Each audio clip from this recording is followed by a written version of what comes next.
You had only been working as a security guard at the Unkai Mountain Villas for a month when a beautiful female resident brought you to her home, using both soft and hard tactics to get her way. That morning, during your patrol, you discovered a Porsche parked in the fire lane, so you called the owner to have them move it.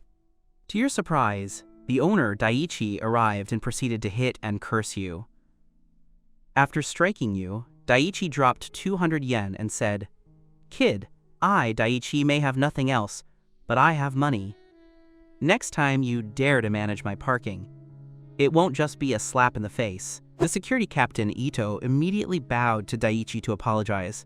"I'm so sorry, Mr. Daiichi. I will definitely educate him properly." After seeing Daiichi leave, Ito whispered to you, "The residents of this villa complex are all wealthy tycoons. We, as mere security guards, can never afford to provoke them." You returned to the guard booth to finish your shift, but as you were heading to the dormitory, the manager stopped you. "Ren Ichinos, please take these 2 jugs of oil to Villa 303. Help me explain to Mrs. Yang that when she paid the maintenance fee the day before yesterday, we were out of oil, and this is the new shipment." You didn't really want to go. After being scolded by Renko Yamada's husband Daiichi earlier, your anger hadn't subsided, but you couldn't afford to offend the property manager, so you braced yourself and knocked on the door of 303. The villa door opened. Renko was wearing a pink halter neck top that exposed her porcelain white arms and a black slit skirt that swayed elegantly, revealing long, beautiful legs through the black, sheer fabric. You had seen Renko many times, but this was the first time seeing her dressed in such a captivating way. That unique aura of an elegant urban lady had a massive impact on a country boy like you who had never seen the world. Your heart began to race uncontrollably. Not daring to look too much, you kept your eyes lowered. "Hello, Manager Sato asked me to deliver 2 jugs of oil. He said you were out of luck when you paid your fees, so he wants me to make up for it now." Ranko swayed slightly, her beautiful oval face flushed, and she held a bottle of red wine in her hand. Seeing that Ranko was drunk, you set the oil down at the door intending to leave. "I won't come in, I'll just leave the oil here." But no sooner had you set the oil down than Ranko pulled you into the house. Just as you were about to ask what was wrong, she pressed you against the wall and kissed you directly on the lips. You never dreamed that a cold, high-class lady would pull you inside to force a kiss on you. Just as you were about to push her away, you saw a wedding photo of Daiichi and Ranko on the opposite wall. You instantly remembered Daiichi's arrogant, unreasonable face from noon when he called you a guard dog. A nameless fury flared up, and your courage grew. You reached out and scooped Ranko up into your arms. In the sunset, you and Ranko found emotional release in her bedroom. An hour later, the two of you separated. Ranko's intoxication had faded. She quickly dressed, reverting from her fiery passion back into the cold, high-class lady. Ranko pulled open a drawer, threw 2,000 yen at you and said coldly, "Forget what happened today. If you dare to tell anyone, I will sue you." Finishing that, she threw your clothes at you. "Put them on and get out. Never come to my house again, and don't contact me." You were stunned. Just moments ago, she was so active and passionate, and now she was cold and threatening. However, you realized immediately that while Ranko was being frantic with you, she kept muttering, "I'll show you for cheating on me." This meant she was simply using you to take revenge on her ex-husband Daiichi. This woman truly looked down on you as a lowly security guard. Understanding this, your tone turned cold as well. "Miss Yang, don't worry. I swear to the heavens that I will never contact you, and I will never tell anyone about what happened just now." You quickly dressed but refused to take the money she offered. As you reached the door, Ranko suddenly called out, "Wait a moment." You turned back, looking at her with an icy tone. "Is there something else, Mrs. Yang?" She hesitated for a moment, before taking out her phone and holding it toward you. "Add me online." You looked at her in confusion. Just moments ago she warned you not to contact her, yet now she was asking for your line? Was it because your performance was so good that she couldn't let go and wanted to see you again? You guessed this, but didn't pull out your phone. Since you told me never to disturb you again, why add me online? Ranko's face turned red. "Are you adding me or not? If not, I'll report you." Helplessly, you added her line. You guessed correctly. Ranko found your performance so excellent that she was left wanting more and hoped to continue the affair in the future. Ranko was a rational person. She wouldn't change her plans to remarry Daiichi just because of his deceit, but the pleasure you gave her was 100 times more intense than anything with him, which the normally sensible Ranko couldn't help but crave. After leaving her home, you quickly called your girlfriend Yuzuki. After what happened with Ranko, you felt guilty toward your girlfriend. As soon as the call connected, Yuzuki's impatient voice came through.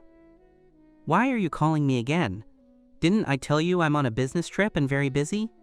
Don't call me unless it's necessary." Before you could speak, she hung up the phone.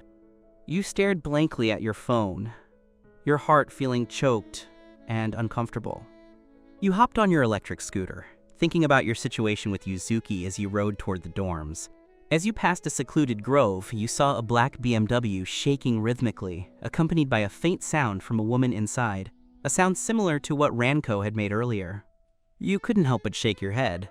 You had heard your roommate, Old Wu, mention seeing people having sex in this grove before, but you never expected to encounter it yourself today. However, you weren't the type to pry. Just as you were about to leave, the woman in the car suddenly spoke. "Please, be gentle, Kaito." Hearing that voice, your entire body felt as if it had been struck by lightning. It sounded exactly like your girlfriend, Yuzuki. A rush of blood went to your head, and you wanted to charge over and drag the pair of dogs out to beat them, but you immediately consoled yourself. I must have misheard.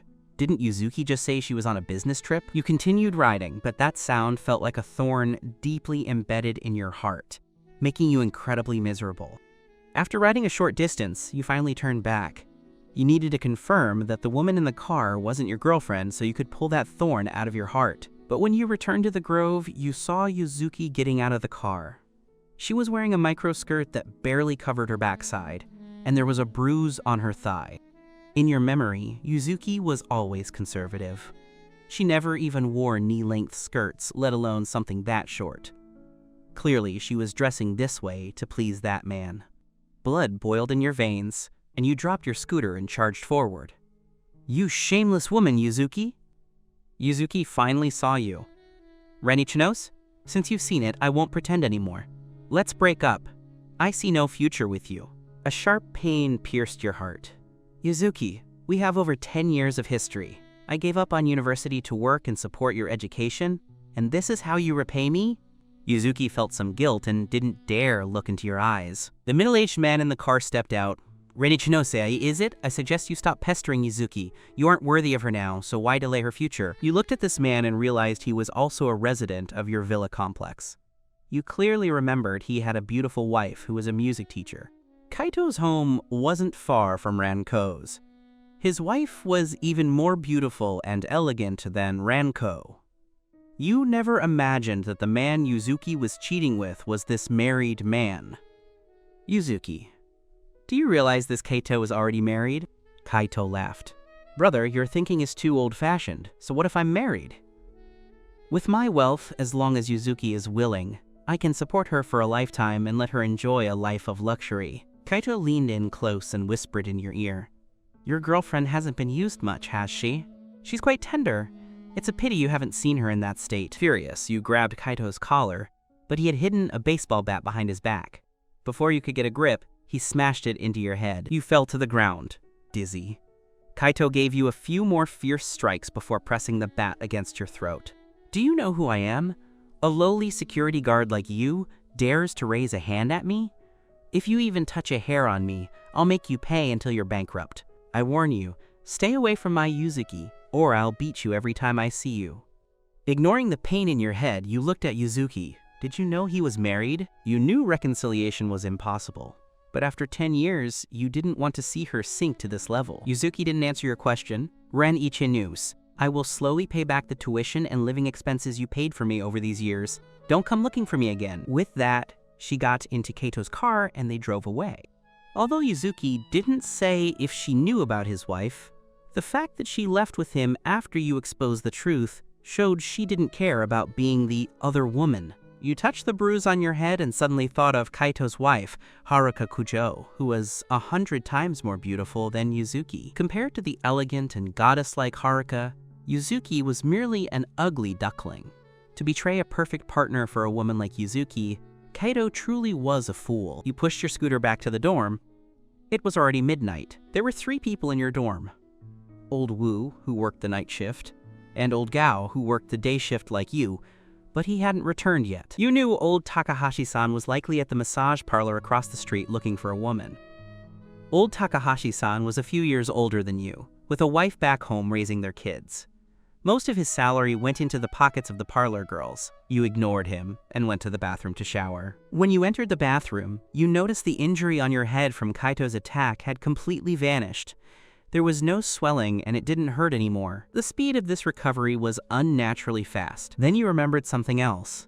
When you passed Kaito's car, the windows were tightly sealed. Normally, the sound inside shouldn't have been audible, yet you had heard Yuzuki clearly. Because you were so agitated earlier, you hadn't noticed these anomalies. Now, under the cold water in the shower, you calmed down and finally realized these abnormalities. Furthermore, you felt as though something had been added to your mind. You couldn't name it exactly, but it seemed related to traditional Oriental medicine and feng shui, yet slightly different. You suddenly remembered something and checked your chest. Sure enough, the talisman birthmark that had been there for over 10 years was gone. When you were 5, you fell gravely ill, and your mother sent you to an old Taoist who made you his named disciple. The villagers said the old Taoist practiced a dark art, but after you became his disciple, your illness gradually faded. At age 10, the old Taoist drew a strange talisman on your chest and solemnly told you it was the inheritance of their sect. After that, the old man disappeared into thin air, and you were left with the talisman birthmark. But now, that birthmark had vanished without a trace. You remembered it was still there when you showered yesterday, meaning it had disappeared today. You began to carefully rethink everything that happened today, hoping to find a clue. Finally, you remembered. When you were being intimate with Ranko on the bed this afternoon, a cool, refreshing energy seemed to flow from where your bodies joined into yours. Could it be because of Ranko? But why didn't you feel that when you were with Yuzuki? You suddenly recalled the old Taoist telling you that to inherit his mantle, you required an energy fusion. This fusion is a law of the universe. To increase your strength, you must cultivate and perform it continuously. You exited the bathroom and saw old Takahashi-san dragging himself in, looking exhausted. You glanced at him and noticed a problem. Old Gao, did you not take precautions with that massage girl these past few days? Old Takahashi-san looked shocked. How did you know? Naturally, it was through the Taoist inheritance, but that was your secret. I can tell through my medical knowledge. Have you noticed small red spots on your body in the last 2 days? Old Takahashi-san was stunned, nodding quickly. You're exactly right. What's going on? You rolled your eyes. Don't you know how to search the internet? That woman definitely has a disease and passed it to you. Go to the hospital tomorrow, or it will be hard to treat. Old Takahashi-san cursed the massage girl, but then, thinking about the high cost of medical care, he begged you. Xiaoren, if you can see my illness, you must be able to treat it too. Can you help me? I'll pay whatever it costs. Old Takahashi-san didn't really trust your medicine, but he felt it would be cheaper than the big hospitals, which would charge him tens of thousands for this, quote, difficult case. He really hated to part with his money. You thought about it. I'm not an expert, but I can give you a traditional herbal prescription. Try it. If it doesn't improve, you must go to the hospital. Even though the inheritance contained a cure, you had never used it and weren't sure of its effects, so you let him try it first. Old Takahashi-san thanked you repeatedly. You wrote the prescription and went to bed. At dawn, you rushed to shift duty. The security shift change was at 7 a.m.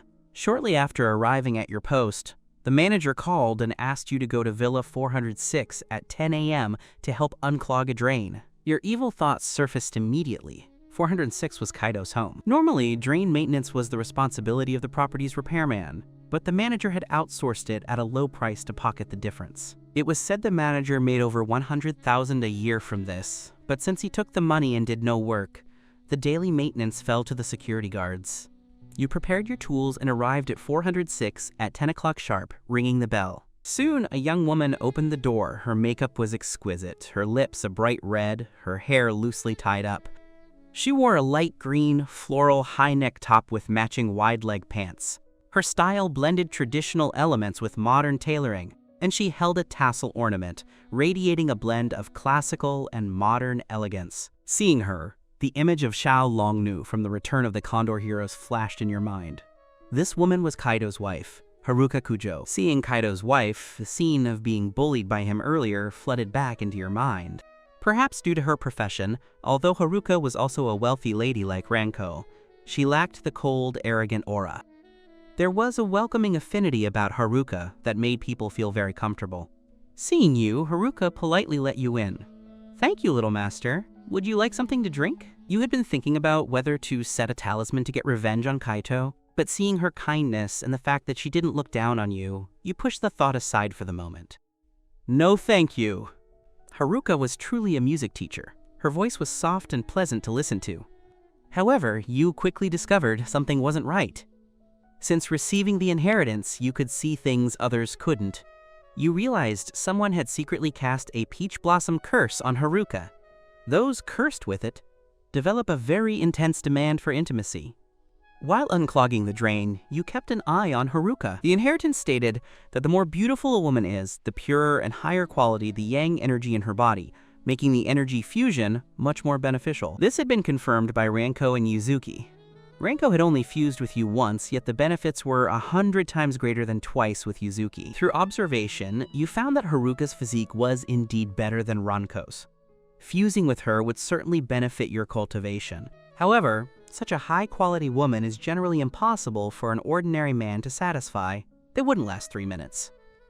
Discovering this special constitution, you finally understood why Kaito would cheat on such a beautiful wife. You speculated that Kaito couldn't last more than a minute with her, which would be a huge blow to a man's pride. Judging by her clear signs of hormonal imbalance, you guessed he hadn't touched his wife in a long time. It was truly sad that Kaito married a beauty like her, but couldn't handle her physically.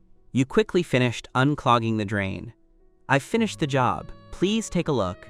If there are no problems, please sign here for me." Haruka smiled warmly. "It's fine. No need to look."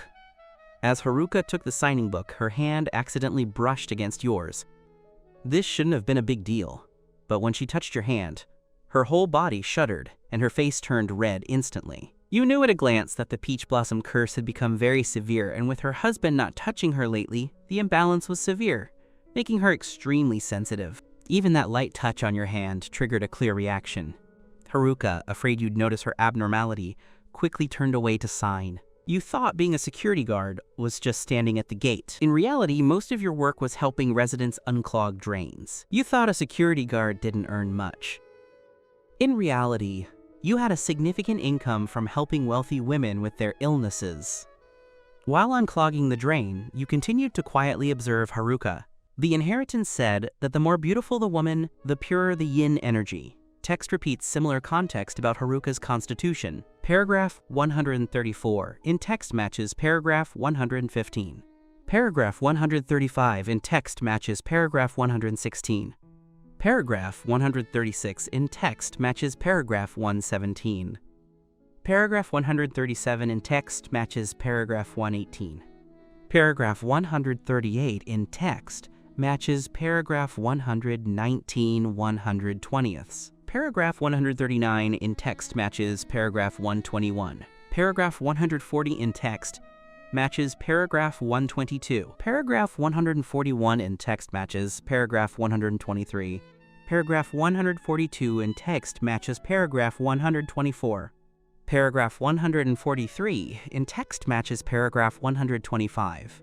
Paragraph 144 in text matches paragraph 126, 127ths. You couldn't help but say softly, "I feel you might not be feeling very well.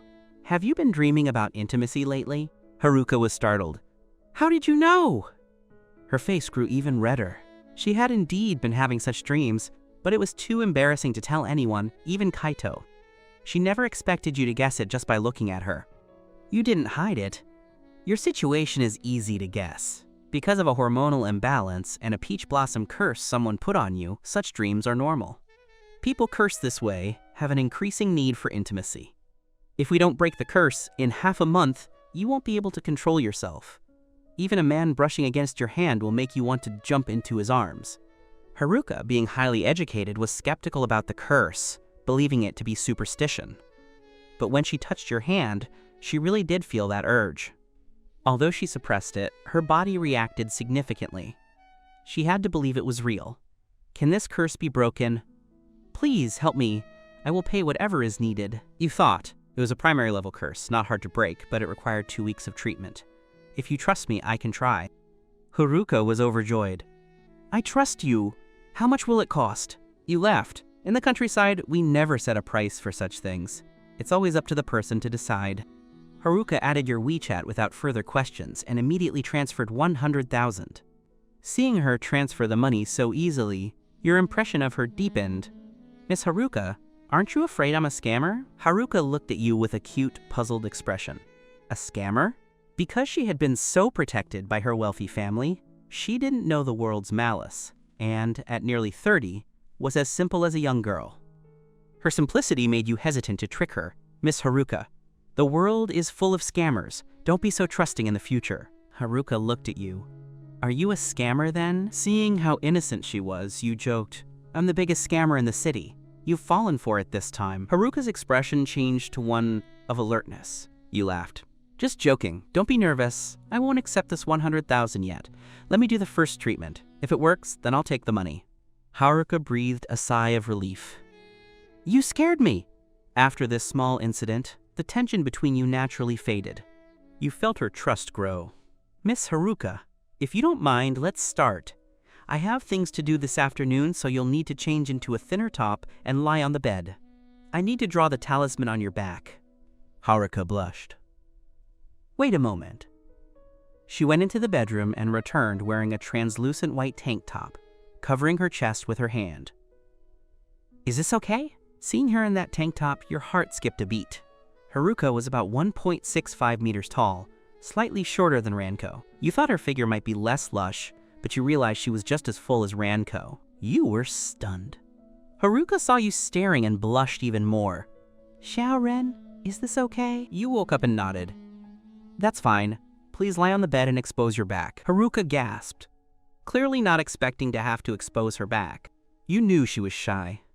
Miss Haruka, I am a doctor and you are the patient. If you're too embarrassed for this, you'll have to find someone else to break the curse. Haruka panicked. Wait! She quickly lay down on the bed. You began giving instructions. Close your eyes and focus. I'm going to start. Don't speak or open your eyes until I say so, or the energy will leak. Haruka hummed and closed her eyes, but she was anxious. She was worried that if she felt that urge again, she wouldn't be able to control herself and would pounce on you. You gathered a small amount of energy and began drawing the talisman on her smooth porcelain back.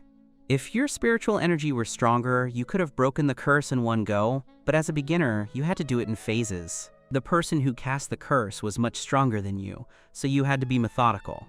As your fingers touched her back, a faint white light like fireflies in the night appeared. Haruka gripped her hands, fearing she would lose control. But when your finger touched her back, she was surprised to find that, instead of an urge, a cool energy flowed into her body, making her feel exceptionally calm. Haruka was naturally cold-natured, but for the past 2 weeks, her urges had been intense. The coolness from your finger brought back a long-lost peace. After half an hour, you said it was finished and she opened her eyes. The urge was completely gone. It really works! Thank you so much. She blushed and didn't dare look at you. Wanting to thank you but not knowing how, she said awkwardly, Ahem, there are drinks in the fridge, I'll get you one, and rushed to the kit-ren. Before she could even get there, a car horn sounded from the garage. Honey, they said the drain was clogged. Is it fixed yet? Kaito shouted before even entering the house. Haruka was shocked. Run through the back door. My husband is incredibly jealous. If he knows you were here, he'll be furious. You wanted to use the chance to anger him. But seeing Haruka's pleading face, you gave in and hurried out the back with your tools. However, the moment you got back to the guard booth, Kaito chased you down. You bastard, who told you to go to my house? You looked at Kaito and spoke intentionally.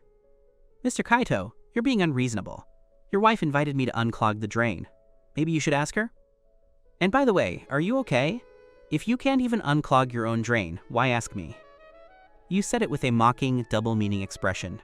Kaito was livid. He hated being told he wasn't up to the task. Enraged, he swung a fist at you. You had the inheritance now. Though your spiritual energy was minimal, your physical strength far exceeded an ordinary man's. You moved before he could land the punch and kicked him to the ground. Just as you were about to teach him more, 2 guards held you back. He's a resident! If you hit a resident, you'll be fired. Kaito, seeing you being held, grabbed a stick and swung it at your head. You used the two guards as leverage and delivered a double kick to Kaito's stomach, sending him crashing to the ground. It was a heavy blow. He screamed in pain. "Kid, you dare hit me! I'll have you locked up today!"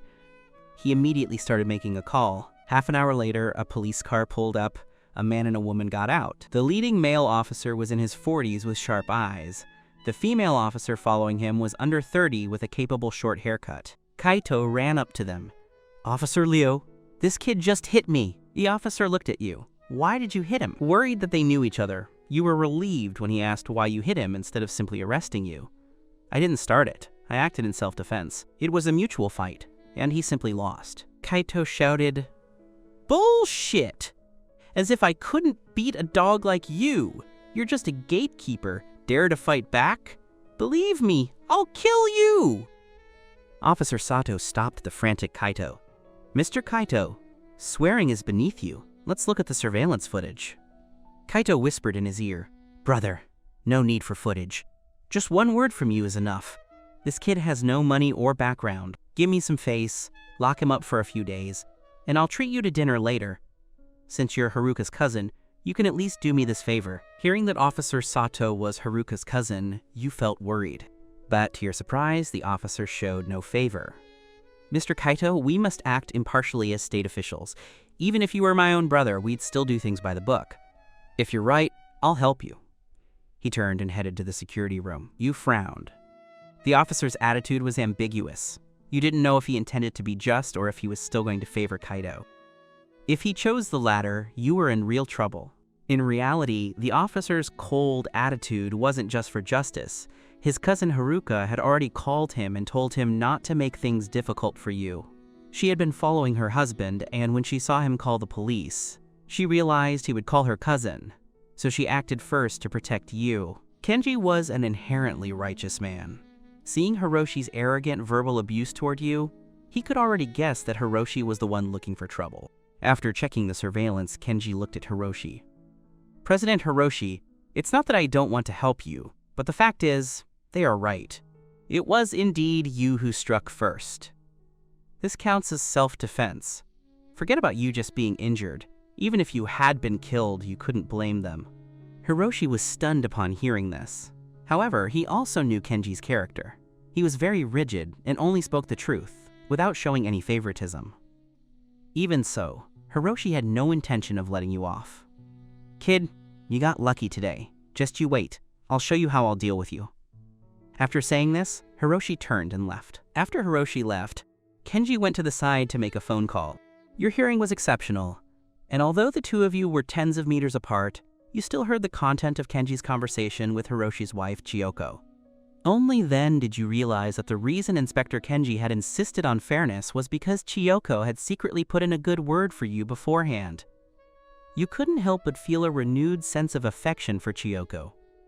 Although Chiyoko was Hiroshi's wife, she was completely different from him. Hiroshi was arrogant and domineering, liked to use his power to suppress others, and looked down on security guards like you. Chiyoko, however, was very polite to security guards and had never made things difficult for you. But this actually puts you in a difficult spot. Just now, while dispelling the peach blossom curse for Chiyoko, you discovered that the yin energy within her was of extremely high quality. If you could win Chiyoko's heart and share a moment of intimate union with her, the benefits would be far greater than those brought to you by Ran. However, because of Chiyoko's character, you didn't feel comfortable using those lowly methods to obtain her body. Yet, you didn't give up. The incident just now made you realize that the marital relationship between Chiyoko and Hiroshi didn't seem very good. You could use the opportunity of dispelling the peach blossom curse to gradually develop your relationship with her, and eventually capture her heart. By then, Chiyoko would offer herself to you voluntarily. Since you discovered that your childhood sweetheart, Yumi, had betrayed you for money, you had stopped believing in love. Now you only wanted to make money. And the best way to make money quickly was undoubtedly to use the inheritance from the old Taoist to rapidly build your own business connections and network in Yamashi. You had already made new plans for your future. Before, without the Taoist's inheritance, all you wanted was to earn more money to save enough for a down payment on a house in your hometown's county so you could marry Yumi. As for buying a house in Yamashi, you didn't dare to imagine it.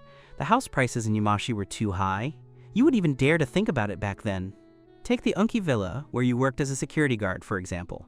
The house prices there were as high as 30,000 yen per square meter. The villa where Hiroshi's family lived was worth tens of millions. It was a figure you hadn't even dared to dream of before. But now that you had the Taoist's inheritance, you felt that it was not entirely impossible to earn enough money to buy a house in Yamashi. You adjusted your future plans, preparing to save enough money within 5 years to buy a villa like Hiroshi's. However, you did not relax your efforts to improve your spiritual cultivation. The discovery of the Peach Blossom curse on Chiyoko earlier alerted you to the fact that you were not the only one in Yamashi who understood spirit talisman techniques. At least the mysterious person who placed the curse on Chiyoko also knew the art of Ofuda. Judging by the curse on Chiecha, you inferred that the mysterious person who cast it had at least twice your level of power. With such a strong enemy in the shadows, you naturally didn't dare to be careless. To improve your spiritual cultivation, the fastest path right now was to find exceptional women like Ran and Chiyoko and engage in intimate union with them. The union you had with Ran yesterday provided you with a boost that could offset 3 months of your own practice. The problem was that Ran clearly looked down on you, making it very difficult to ask her out again. As for Chiyoko, it was even less likely you could take her in a day or two. Chiyoko's personality was more conservative, and you didn't want to hurt her or use talismans to force a union. Just as you were thinking about how to improve your spiritual power, your phone chimed. It was actually a transfer record sent to you by Ran. You were overjoyed. But just as you were about to message her, a Porsche sped past, splashing a puddle of muddy water all over you. Kentaro wore a wicked grin. Yo, I wondered who it was. It turns out to be you, the guard dog. You're not a very good guard dog, are you? Didn't you even know to greet your master when he arrived? You balled your fists, but were held back by your captain, Iji. Ren, you just offended Hiroshi. It's hard to say if you'll even keep this job. If you offend Lord Kentaro as well, you'll definitely be fired. You wanted to say that even if you were fired, you had to teach Kentaro a lesson, but Kentaro had already driven away. With your anger pent up and nowhere to vent, you immediately thought of Kentaro's cold, aloof wife, Ran. Since you couldn't take it out on Kentaro, you'd vent your frustration on his wife. Although Ran was drunk yesterday, she had been very passionate. Later, even though she told you not to look for her again, she insisted you add her on WeChat. And just now, she transferred 2,000 yen to you. You speculated that Ran was... You immediately sent a message to Ran to test her attitude. Sister Ran, thank you for the money, but I can't accept it. Why don't we have dinner together? Are you free? Ran's reply was very fast. We can have dinner, but I will choose the place. You found this amusing. Ran appeared strong and always in control, but from her earlier warning not to contact her again to her immediate agreement now, it showed she was intoxicated by the pleasure you brought her yesterday and couldn't extricate herself. No problem, Sister Ran. Just send me the location and time when you've decided. Ran replied quickly. Within 10 minutes, she sent the location and time. You knew this woman might already be hooked. You sent an okay message and went back to work while internally pondering what you should do tonight. You thought being a security guard in the residential area meant just guarding the gate. In reality, the work you did most was helping residents unclog their sewers. You thought being a security guard wouldn't earn you much income in a month. In reality, you had a significant income from helping the wealthy women in the complex with their ailments. After work this evening, you didn't take your electric scooter but hailed a taxi directly to the restaurant where you had arranged to meet Ran. Ran had chosen a Hunan-style tea house, which was quite far from your complex. You speculated that Ran was probably worried about running into acquaintances if it were too close to home. You didn't wait long in the private room before seeing Ran push the door open. Ran was wearing a pink mid-sleeve top paired with a patterned skirt. Simple, yet exquisite. Her overall attire showcased urban fashion, while her brow and demeanor faintly exuded the charming aura of a mature woman. Seeing Ran's appearance, you knew she had dressed up carefully. Her long hair was slightly curled, her eyes were filled with affection, and her lips were beautifully tinted. As the saying goes, a woman beautifies herself for the one who admires her. When a woman dresses up carefully for a man, it is often a strong signal she is sending him. You both tacitly ordered food and ate, chatting about trivial matters. After the meal, seeing that Ran made no move to leave, you knew she was waiting for you to take the initiative. Sister Ran, I have an important matter I'd like to consult you about, but it's not convenient here. Do you think we could go somewhere else? Ran naturally understood what you meant. Then I'll book a room across the street. Just as you said you would book the room, Ran sent you the room number directly. Then, she pulled a room card from her bag and placed it in front of you. I'll go first. You follow in a while. It was clear Ran had already booked the room. You could understand why she wouldn't let you book it. She wanted the pleasure you brought her but didn't trust you, fearing you might set up a camera to record indecent videos of her. After all, your social statuses were worlds apart. If you had an intimate union, she feared you could blackmail her with it. Even though she knew this risk, she couldn't resist. It showed how much she missed the pleasure you gave her yesterday. You waited 10 minutes after Ran left before getting up to pay. At the counter, you found out she had already paid. Upon arriving at the hotel across the street, you saw Ran in the elevator. Seeing you, she acted as if she didn't know you, not even glancing your way. You understood she was worried about being seen by acquaintances. Only after the elevator doors closed did she whisper in your ear, "Wait in the hallway a bit before coming to open the door, and don't walk too close to me." Seeing Ran's guarded demeanor, your desire for revenge against Fatty Kintaro grew even stronger. Knowing that Kintaro's ex-wife was willing to take such risks just to meet you was the greatest revenge you could inflict upon him. You waited in the corridor for 10 minutes before using the card to open the door. When you pushed it open, Ran had changed into a beige silk slip dress.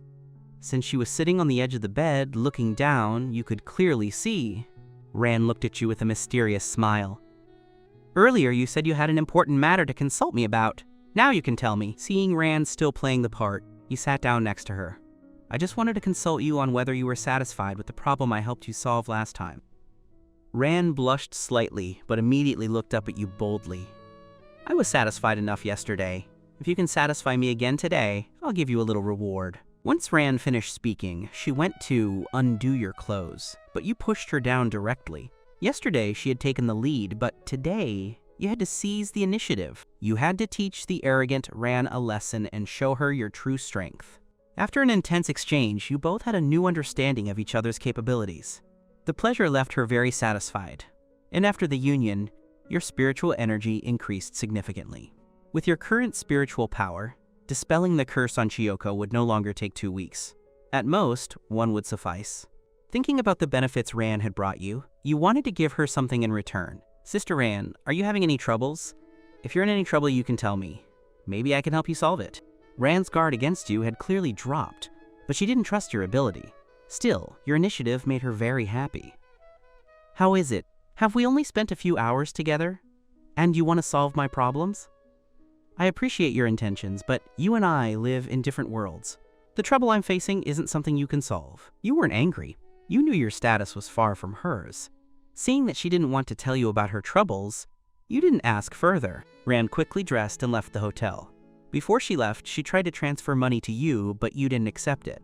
Although you knew she didn't have real feelings for you and only viewed you as a plaything, you had gained immense benefits from her. Your spiritual power had increased drastically. You felt it wasn't right to take more of her money. After Ran left, you waited another half hour before exiting the hotel. Just as you arrived at your dormitory, you received a call from the manager. You had been fired, and you had to move out tonight. You weren't surprised. Since you hit Hiroshi today, the company firing you was to be expected. Manager, it's already 9 o'clock at night. I can't find a place to move to now. Can I move out tomorrow? The manager refused firmly. No, you must move out tonight. After that, his tone softened. Ren, don't blame me. Hiroshi specifically instructed that you move out immediately. I have no choice. Hiroshi has many connections in Yamashi. If I don't comply, I might lose my job too. You understood that this was all Hiroshi's doing, and you didn't want to make things difficult for the property manager. All right, you sighed helplessly. I'll pack my things and make sure I'm out tonight. You didn't have many belongings, just 2 suitcases, one large and one small. You tied the small one to the back seat of your electric scooter and clamped the large one on the front footrest. Brother, don't be in such a hurry to leave. Someone wants to buy something from you. Two men with tattoos on their arms blocked your path with steel pipes. I have nothing to sell. If you want to buy something, go to a store. Seeing the thugs blocking your way, you knew nothing good was coming. You didn't want to linger and twisted the handlebar to leave, but the taller thug snatched your suitcase from the scooter. He pulled out a folding knife and sneered. Someone wants to buy 2 of your fingers. They don't sell those at a store. You weren't surprised. Since Hiroshi was a boss, he naturally had some local influence. Why would he settle for just getting you fired? Did Hiroshi send you? As soon as you spoke, Hiroshi walked out from an alley across the street. Kid, you're not stupid. I'll give you a chance today. If you kneel and apologize, I'll cut off 1 less finger. After all, your girlfriend was quite satisfying when You didn't get angry. Yumi's ruthlessness had left you with no attachment to her. Sorry, Yumi isn't my girlfriend anymore. She's yours now. Speaking of women, Hiroshi, your wife's figure is quite nice and her touch is first class. I think, with your physique, you probably can't satisfy her. No wonder you still don't have children. Do you want me to help you? Hitting Hiroshi's nerve, he exploded in rage. Beat him! Break one of this kid's legs and I'll give you each 5,000. The cameras in this area are broken. Go ahead! The 2 thugs rushed at you with steel pipes. However, you were no longer the simple security guard you once were. The Taoist inheritance included not only magical talismans, but also formidable ancient martial arts. Before they could reach you, you stepped forward. Within a few strikes, you had neutralized both of them. Hiroshi was shocked. Seeing you approaching step by step, he turned to run, but before he could get far, you grabbed his collar and slammed him to the ground. Hiroshi, you said the surveillance here was broken, right? Then, if I break your leg, I won't have to be held responsible, right? You picked up a steel pipe as you spoke. Hiroshi's face turned pale. Ren, I was just joking. Don't take it seriously. I'll give you money if you let me go. Seeing him so terrified, you pressed the pipe against his chest. Knowing regret now, huh? Weren't you very arrogant just a moment ago? Just as you were about to teach him a lesson, you heard a shout from behind. Don't move! Hands up! I'm a police officer! You turned to see a middle-aged policeman rushing toward you with a baton. Hiroshi seized the chance to scream, Officer, you're just in time. This kid tried to rob me. You must uphold justice for me. When the officer heard about a robbery, his expression turned stern, and he moved to restrain you. You quickly explained, Don't believe this guy's lies. I wasn't robbing him. He hired men to block my path and threatened to cut off my fingers. His name is Hiroshi, the owner of Unit 406 at Unki Villa.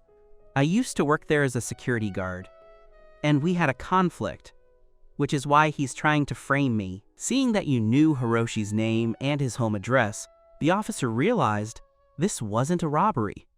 If it's not a robbery, then it's a brawl. Come with me to the station to give a statement.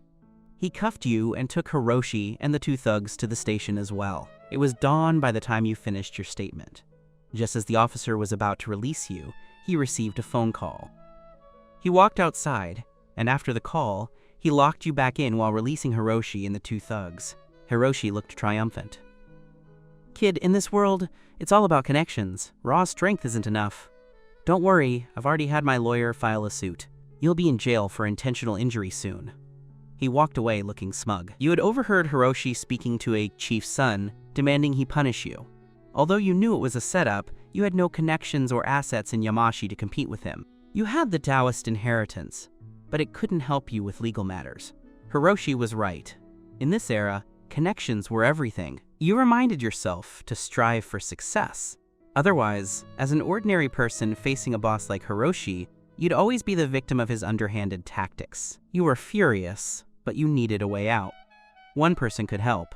Hiroshi's wife, Chiyoko. Her cousin Kenji was a police station chief. You didn't know if he covered this area, but his influence was far greater than Hiroshi's. You sent a message to Chiyoko. You had wanted to call, but it was barely 6 in the morning, so you opted for a message detailing Hiroshi's setup. Chiyoko replied quickly, I am so sorry. This is all because you helped me. I'll call my cousin now. 10 minutes later, you were released. The officer said, I advise you not to provoke Hiroshi in the future. He has money and power. You'll always lose. You knew the officer meant well, but you didn't plan to let Hiroshi off. He had taken your girlfriend and tried to frame you for a felony. There was no way you were letting that slide. First, you needed a place to stay. You also had to fulfill your promise to Chiyoko. You knew the mysterious person who cursed her was powerful, and you had to consider them before launching a full-scale counterattack against Hiroshi. You preferred to be cautious. Leaving the station, you rode your scooter to Sandun, a village within the city near Unki Villa. It was just a temporary fix. You rented a room, paid the deposit, and went to get food. Outside the complex, someone called your name. It was your captain, Eiji. "Captain, you live here too?" Eiji was very enthusiastic. "I've lived here for years. You haven't eaten? Come over for a drink.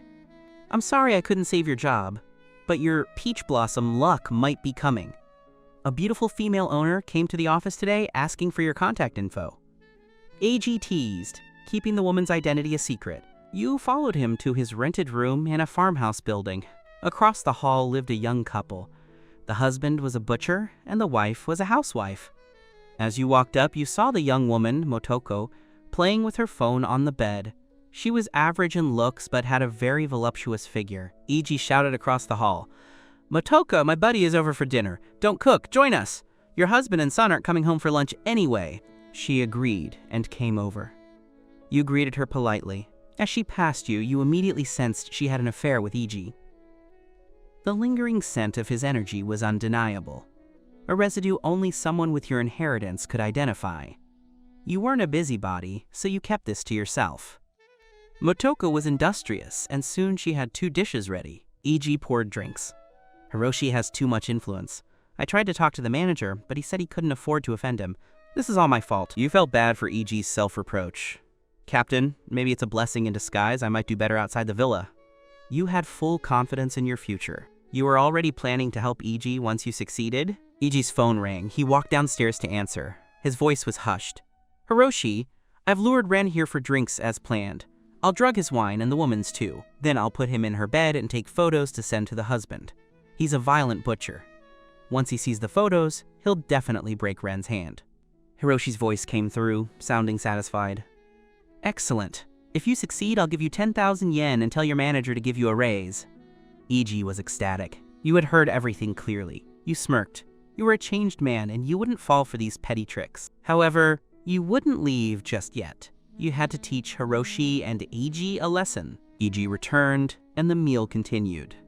Motoko wasn't a heavy drinker and soon became tipsy. Eiji helped her back to her room and returned.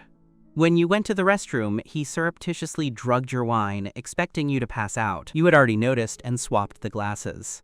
Soon, Eiji slumped over the table, out cold. You moved Eiji to Motoko's bed, removed their clothes, and used his face to unlock his phone. You sent the photos to her husband and left. Half an hour later, a burly man charged up the stairs with a meat cleaver. "Eiji, get out here. You dare to sleep with my wife? I'm gonna chop you up." Eiji woke up in a panic to find himself naked with Motoko. He realized what happened and knew you were behind it. But since he really was having an affair, and the butcher's knife was real, he turned pale. "Tiger, listen to me. I was framed." The butcher didn't listen. "I don't believe your lies." He swung the cleaver. Eiji, losing all sense of shame, threw his clothes at the husband and scrambled down the stairs. The husband chased him, circling the apartment building. Residents came out to watch, some even live streaming the event. Standing in the crowd, you found the scene hilarious. Eiji had brought this upon himself. He deserved it for trying to set you up. The police arrived and stopped the butcher, who collapsed, panting. The neighbors laughed at the naked Eiji until the police dispersed the crowd. Remembering your appointment with Chiyoko, you checked your phone. She had already called. "Ren, are you free? When is it convenient for you to come and dispel the curse?" "I'm free all day and evening, Sister Chiyoko." "When are you free?" Chiyoko shook her head. "I'll come to you. My husband nearly misunderstood last time, and you lost your job. Let's meet at a hotel this time." You immediately recalled Ran in the hotel room. Was Chiyoko using this as an excuse to play games too? You thought being a security guard meant just guarding the gate. In reality, you did more to help residents with their plumbing. You thought it didn't pay well. In reality, you earned a lot from your medical services. Yet, when helping Chiyoko, you were caught by her jealous husband, Hiroshi, which led to you being fired. "Sure, Sister Chiyoko. Book a room and send me the address." "Okay," she sent the details shortly after. When you arrived, Chiyoko was already there, wearing loose loungewear. her hair damp from a shower, carrying the scent of bath soap. Seeing you, she gave a gentle, shy smile. You understood that the curse was flaring up again, but you kept your intentions strictly professional. Initially, you wanted to use this to get back at Hiroshi, but after spending time with Chiyoko, you realized she was a genuinely kind woman. You wouldn't harm her to get to him. You maintained a respectful distance. You don't look well today. The curse seems worse than yesterday. She sat on the bed, blushing. The hotel atmosphere made things feel a bit different. Sister Chiyoko, please lie on the bed. I need to use the talisman. She complied and pulled up her shirt. Your heart skipped a beat, and you focused your gaze elsewhere, taking deep breaths to calm yourself. Once calm, you began drawing the talisman on her back. You realized the curse was indeed stronger, confirming it was more difficult to break than you had thought. Thankfully, your union with Ran had boosted your energy, or you wouldn't have been able to suppress it. Even so, it took great effort. When finished, you were covered in sweat. How are you feeling? She whispered. Much better. And hurried into the bathroom, blushing. When she came out, she had changed into a beige sleeveless top and a skirt, looking incredibly elegant. Sister Chiyoko, you look beautiful. Your sense of style is wonderful. She blushed with delight. Her marriage was a hollow shell, and Hiroshi was unfaithful. She hadn't heard such sincere compliments in years. Most men either fawned over her beauty or were intimidated by her status. You treated her like a normal friend. You're a smooth talker. Do a lot of girls like you? You shook your head earnestly. Not at all. In my heart, compared to you, other girls pale in comparison. She shot you a glance, but was pleased. I heard you were fired because of my husband. A friend of mine runs a real estate business and needs a reliable driver. I can recommend you.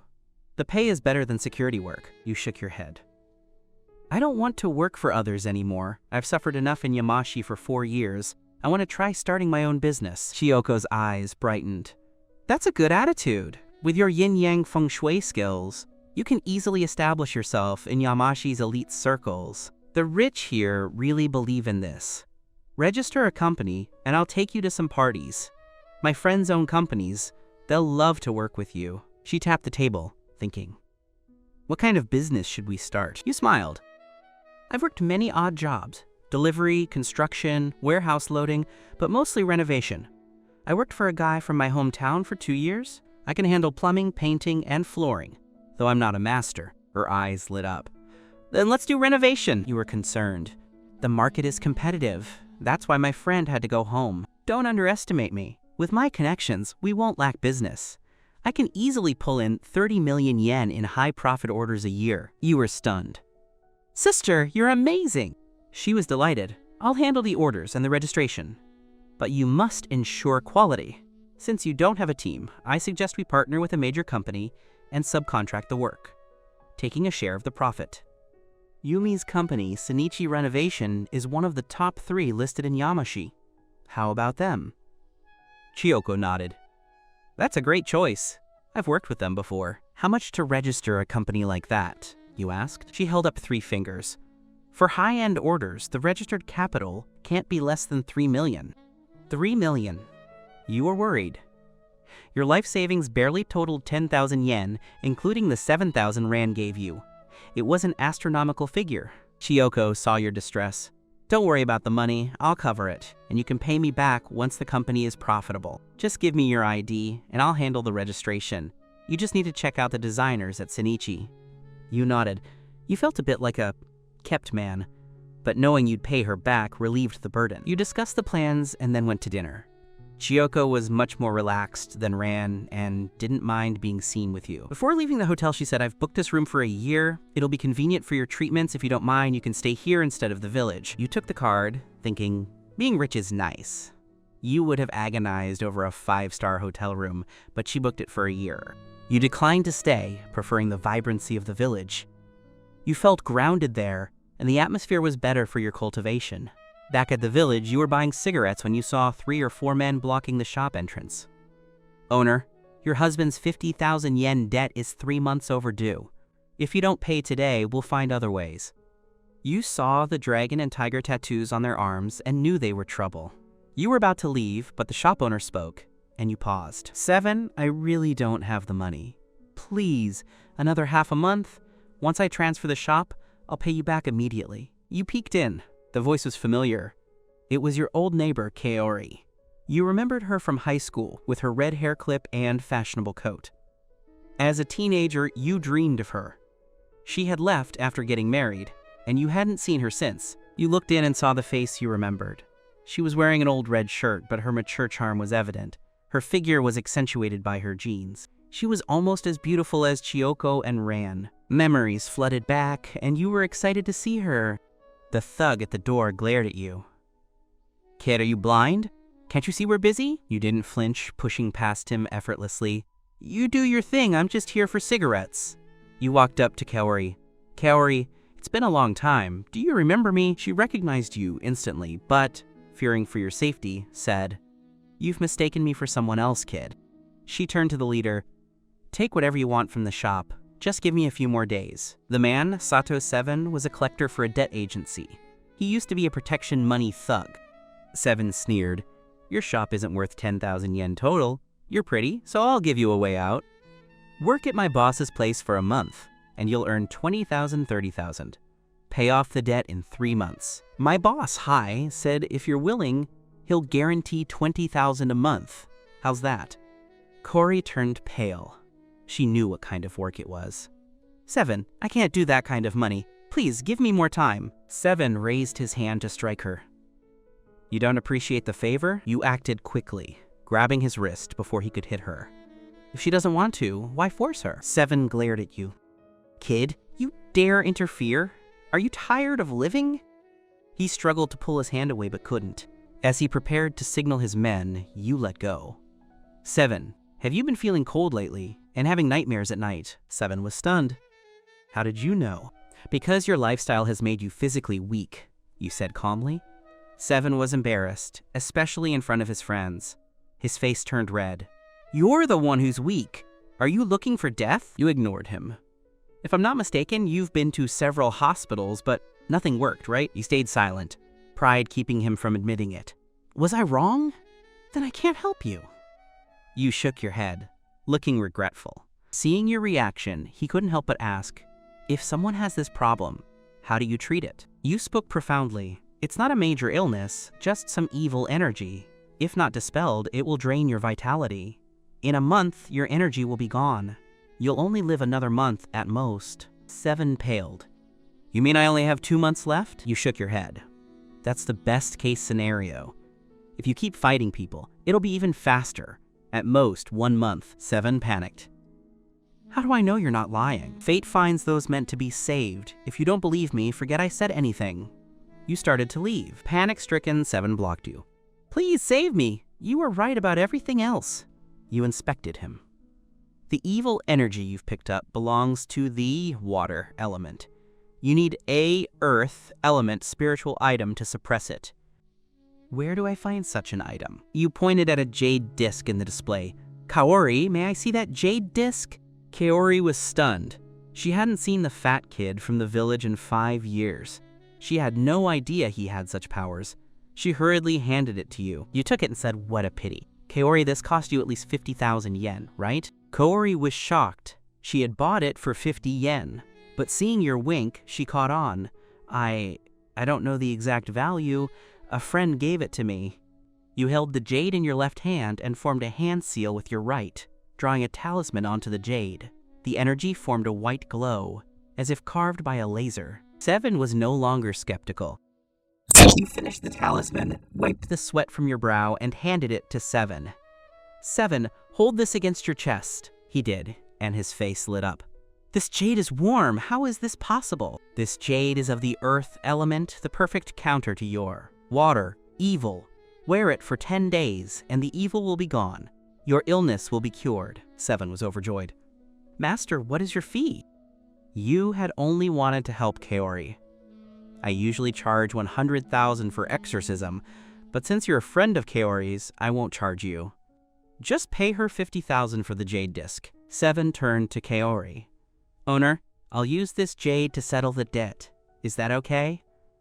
Having seen your display, he was much more respectful. Kaori nodded quickly. She was thrilled to get 50,000 yen for something she bought for 50. Fearing she might change her mind, 7 quickly pulled out the debt note and handed it to her. Kangyokuyo was overjoyed and hurriedly took the IOU to tear it up.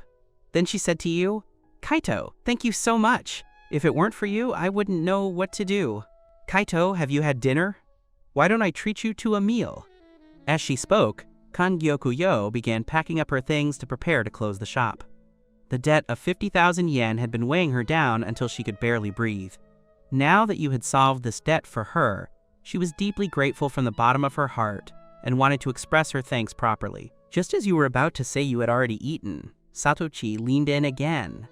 "Master, my boss has a female secretary who also recently became possessed. Whenever she has an episode, she starts throwing things and biting people. Could you please take a look at her too?" You did not refuse when you heard this, but you still needed to keep up the facade of a master. "I can take a look, but the free treatment I gave to Brother Chi just now was out of respect for Sister Yo. If your boss wants me to exorcise a spirit from his secretary, he will have to pay the standard fee. However, I am always fair in my dealings. If the exorcism has no effect, I won't take a single penny. You can call your boss first and ask. If he can accept my fee, I will try to help his secretary." Although you didn't plan on making a living solely through exorcisms, you were willing to give it a try, since you could earn 100,000 yen so easily. Although Shiro Mashiro was already preparing to register a company for you, you were currently short on cash. Being able to earn this 100,000 yen would immediately make your situation much more comfortable. Ryu Kiyuchi hurried outside to make a call. 5 minutes later, he jogged back in. "Master, my boss said that as long as you can cure his secretary's illness, he is willing to pay not just 100,000, but 200,000. You said a few words to Kangyokuyo before getting into Satoshi's car. Ryu Kiyuchi drove you to an old street and led you into a mahjong parlor. "Boss, I've brought Master Ren." A middle-aged man who was playing mahjong stood up. The man was in his 30s or 40s, wearing glasses and looked quite scholarly, though his small eyes revealed a sharp cunning. "Master Ren, nice to meet you. I am Kito Nishimura, Satoshi's boss. Satoshi must have told you about the situation, right? I don't know what happened to my secretary. A few days ago, she suddenly became possessed. She has episodes from time to time. Whenever she does, she smashes things everywhere and bites people. I previously invited 2 other masters, and they both said she was possessed, but after they performed rituals, she didn't get any better. If Master Ren can cure my secretary, I will definitely reward you generously." A young man with dyed yellow hair nearby glanced at you with disdain. "This guy looks like a bumpkin. You actually dare to believe his words?" The 2 masters I hired last time were high-ranking monks, brought at great expense from famous mountain temples. Even they couldn't cure her illness. How could this brat possibly do it? Brother-in-law, don't be fooled by this peasant. You had thought that being a security guard at an apartment complex was just about sitting at the gate, but the work you did most often was helping tenants clear their clogged drains. You had thought that working as a security guard wouldn't yield much income, but you had a substantial income from treating wealthy women. And today, the income from treating 2 wealthy women in one day was astonishing. At this moment, Kito Nishimura kicked the yellow-haired man. "Shobin Kobayashi, shut your mouth! If you dare to be disrespectful to Master Ren again, I'll break your legs myself." The yellow-haired man stopped talking, but his eyes were still full of disdain. You had originally wanted to make Shobin Kobayashi suffer a little, but seeing Kito Nishimura take the initiative to get back at him for you, you decided not to bother with him. Kito Nishimura apologized to you. "I'm sorry, Master Ren. My brother-in-law is just like that. Please don't take it to heart. Let's head upstairs and see the patient." You followed them to the 2nd floor, and Kito Nishimura had someone open the room on the south side. In the room, a young woman in professional attire sat on the bed with her hair disheveled. Because her hair was hanging down, you couldn't see her face, but judging by her figure, this young woman must be quite beautiful. Seeing you walk in, the woman stared at you with a murderous glint in her eyes. Kito Nishimura and his group were so frightened that they retreated to the doorway. She might bite again. Kito Nishimura warned you. Before you could even speak, the woman suddenly lunged at you like a ferocious beast. Without waiting for her to reach you, you quickly pressed a finger onto the Tanshu point on her chest. The woman's whole body instantly went limp, and she collapsed to the floor. Although the woman lay helplessly on the ground, her eyes remained fierce, and the group still dared not approach. "Master, can you cure her?" You helped the woman onto the bed to lie down before saying to Kito Nishimura, "Don't worry. Since I'm here, I will definitely help her recover. Now please go outside. I need to use a secret family technique to exercise her, and no one can watch. After Kito Nishimura and the others left, you close the door and approach the secretary. Secretary Feng, is it? I know you aren't possessed. If you tell me why you are pretending, I might be able to help you. But if you continue to fake it, I will have no choice but to expose you to Ren Nen. As soon as Feng Yuanyuan heard this, the murderous look in her eyes vanished, replaced by a look of pleading. Master, you absolutely cannot tell Ren Nen, otherwise his wife will ruin me. Feng Yuanyuan lowered her head dejectedly. I graduated from university last year and was originally working as a cashier at a supermarket. After I met Keito Nishimura, he scouted me to be his secretary.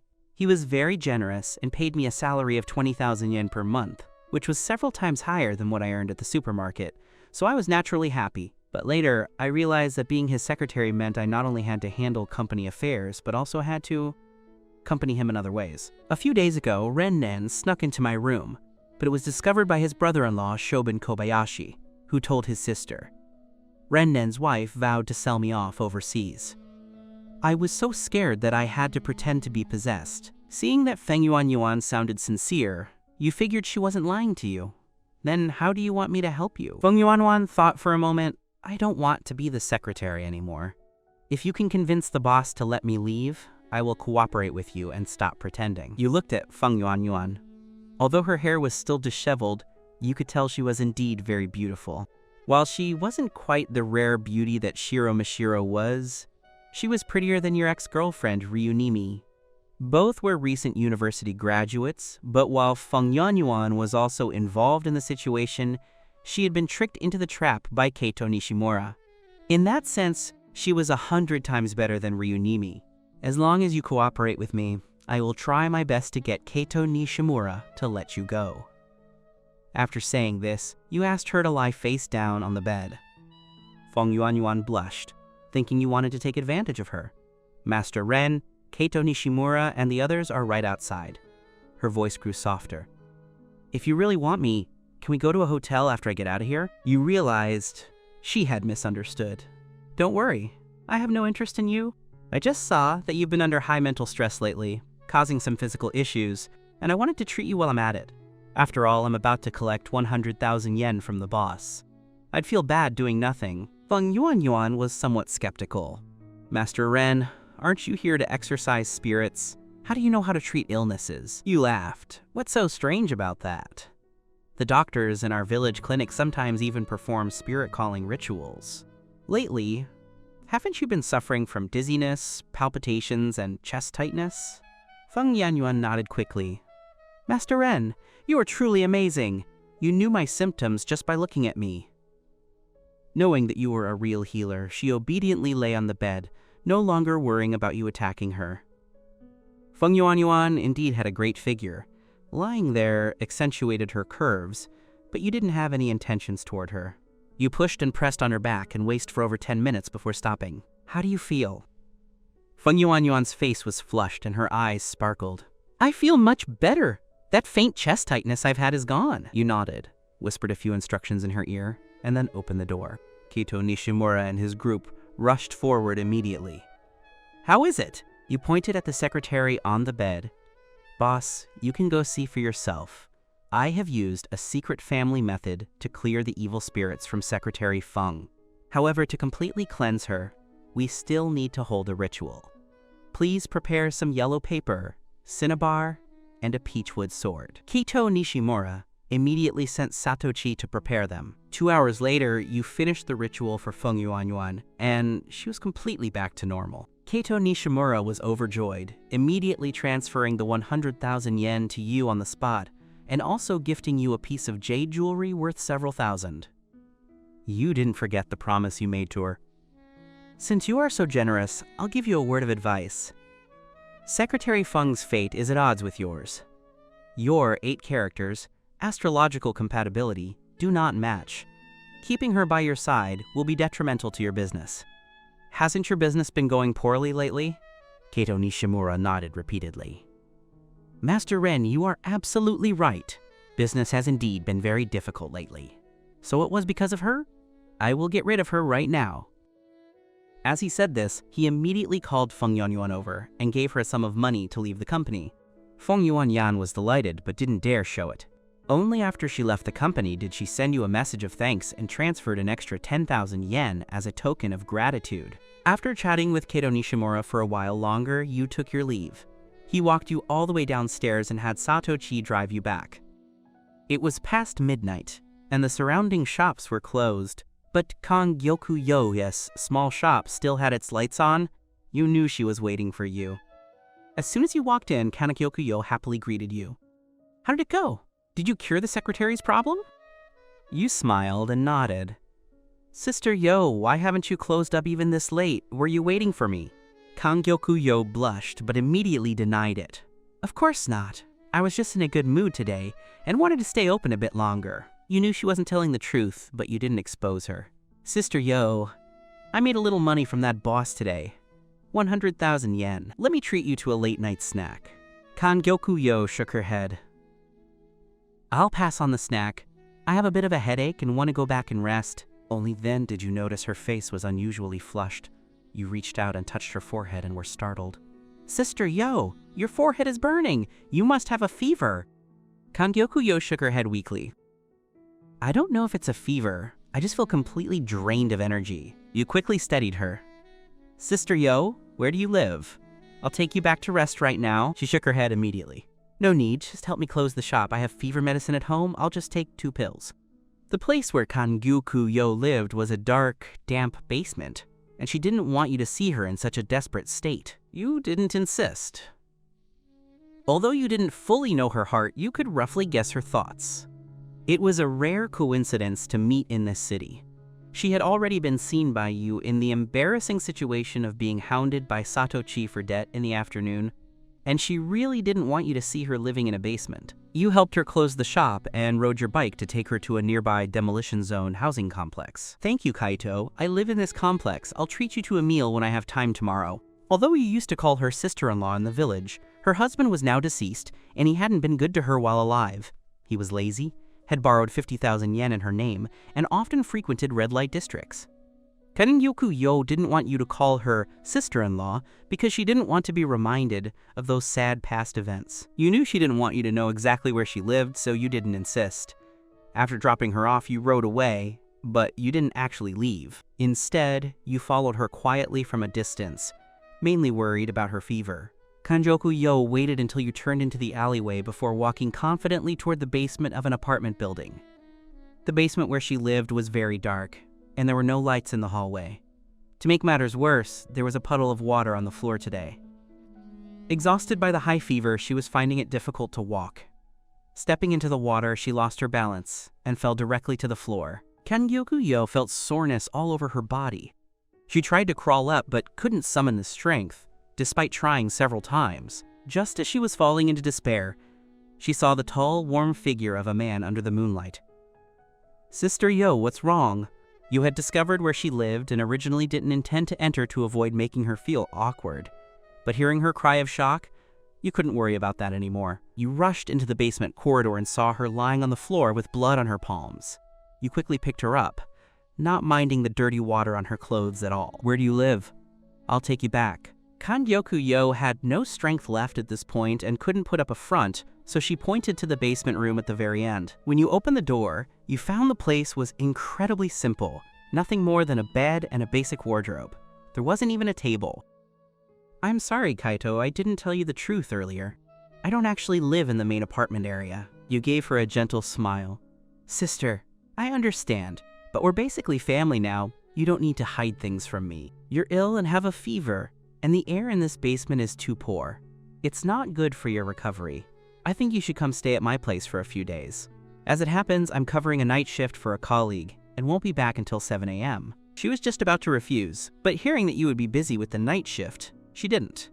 Then, I'll trouble you, Kaito.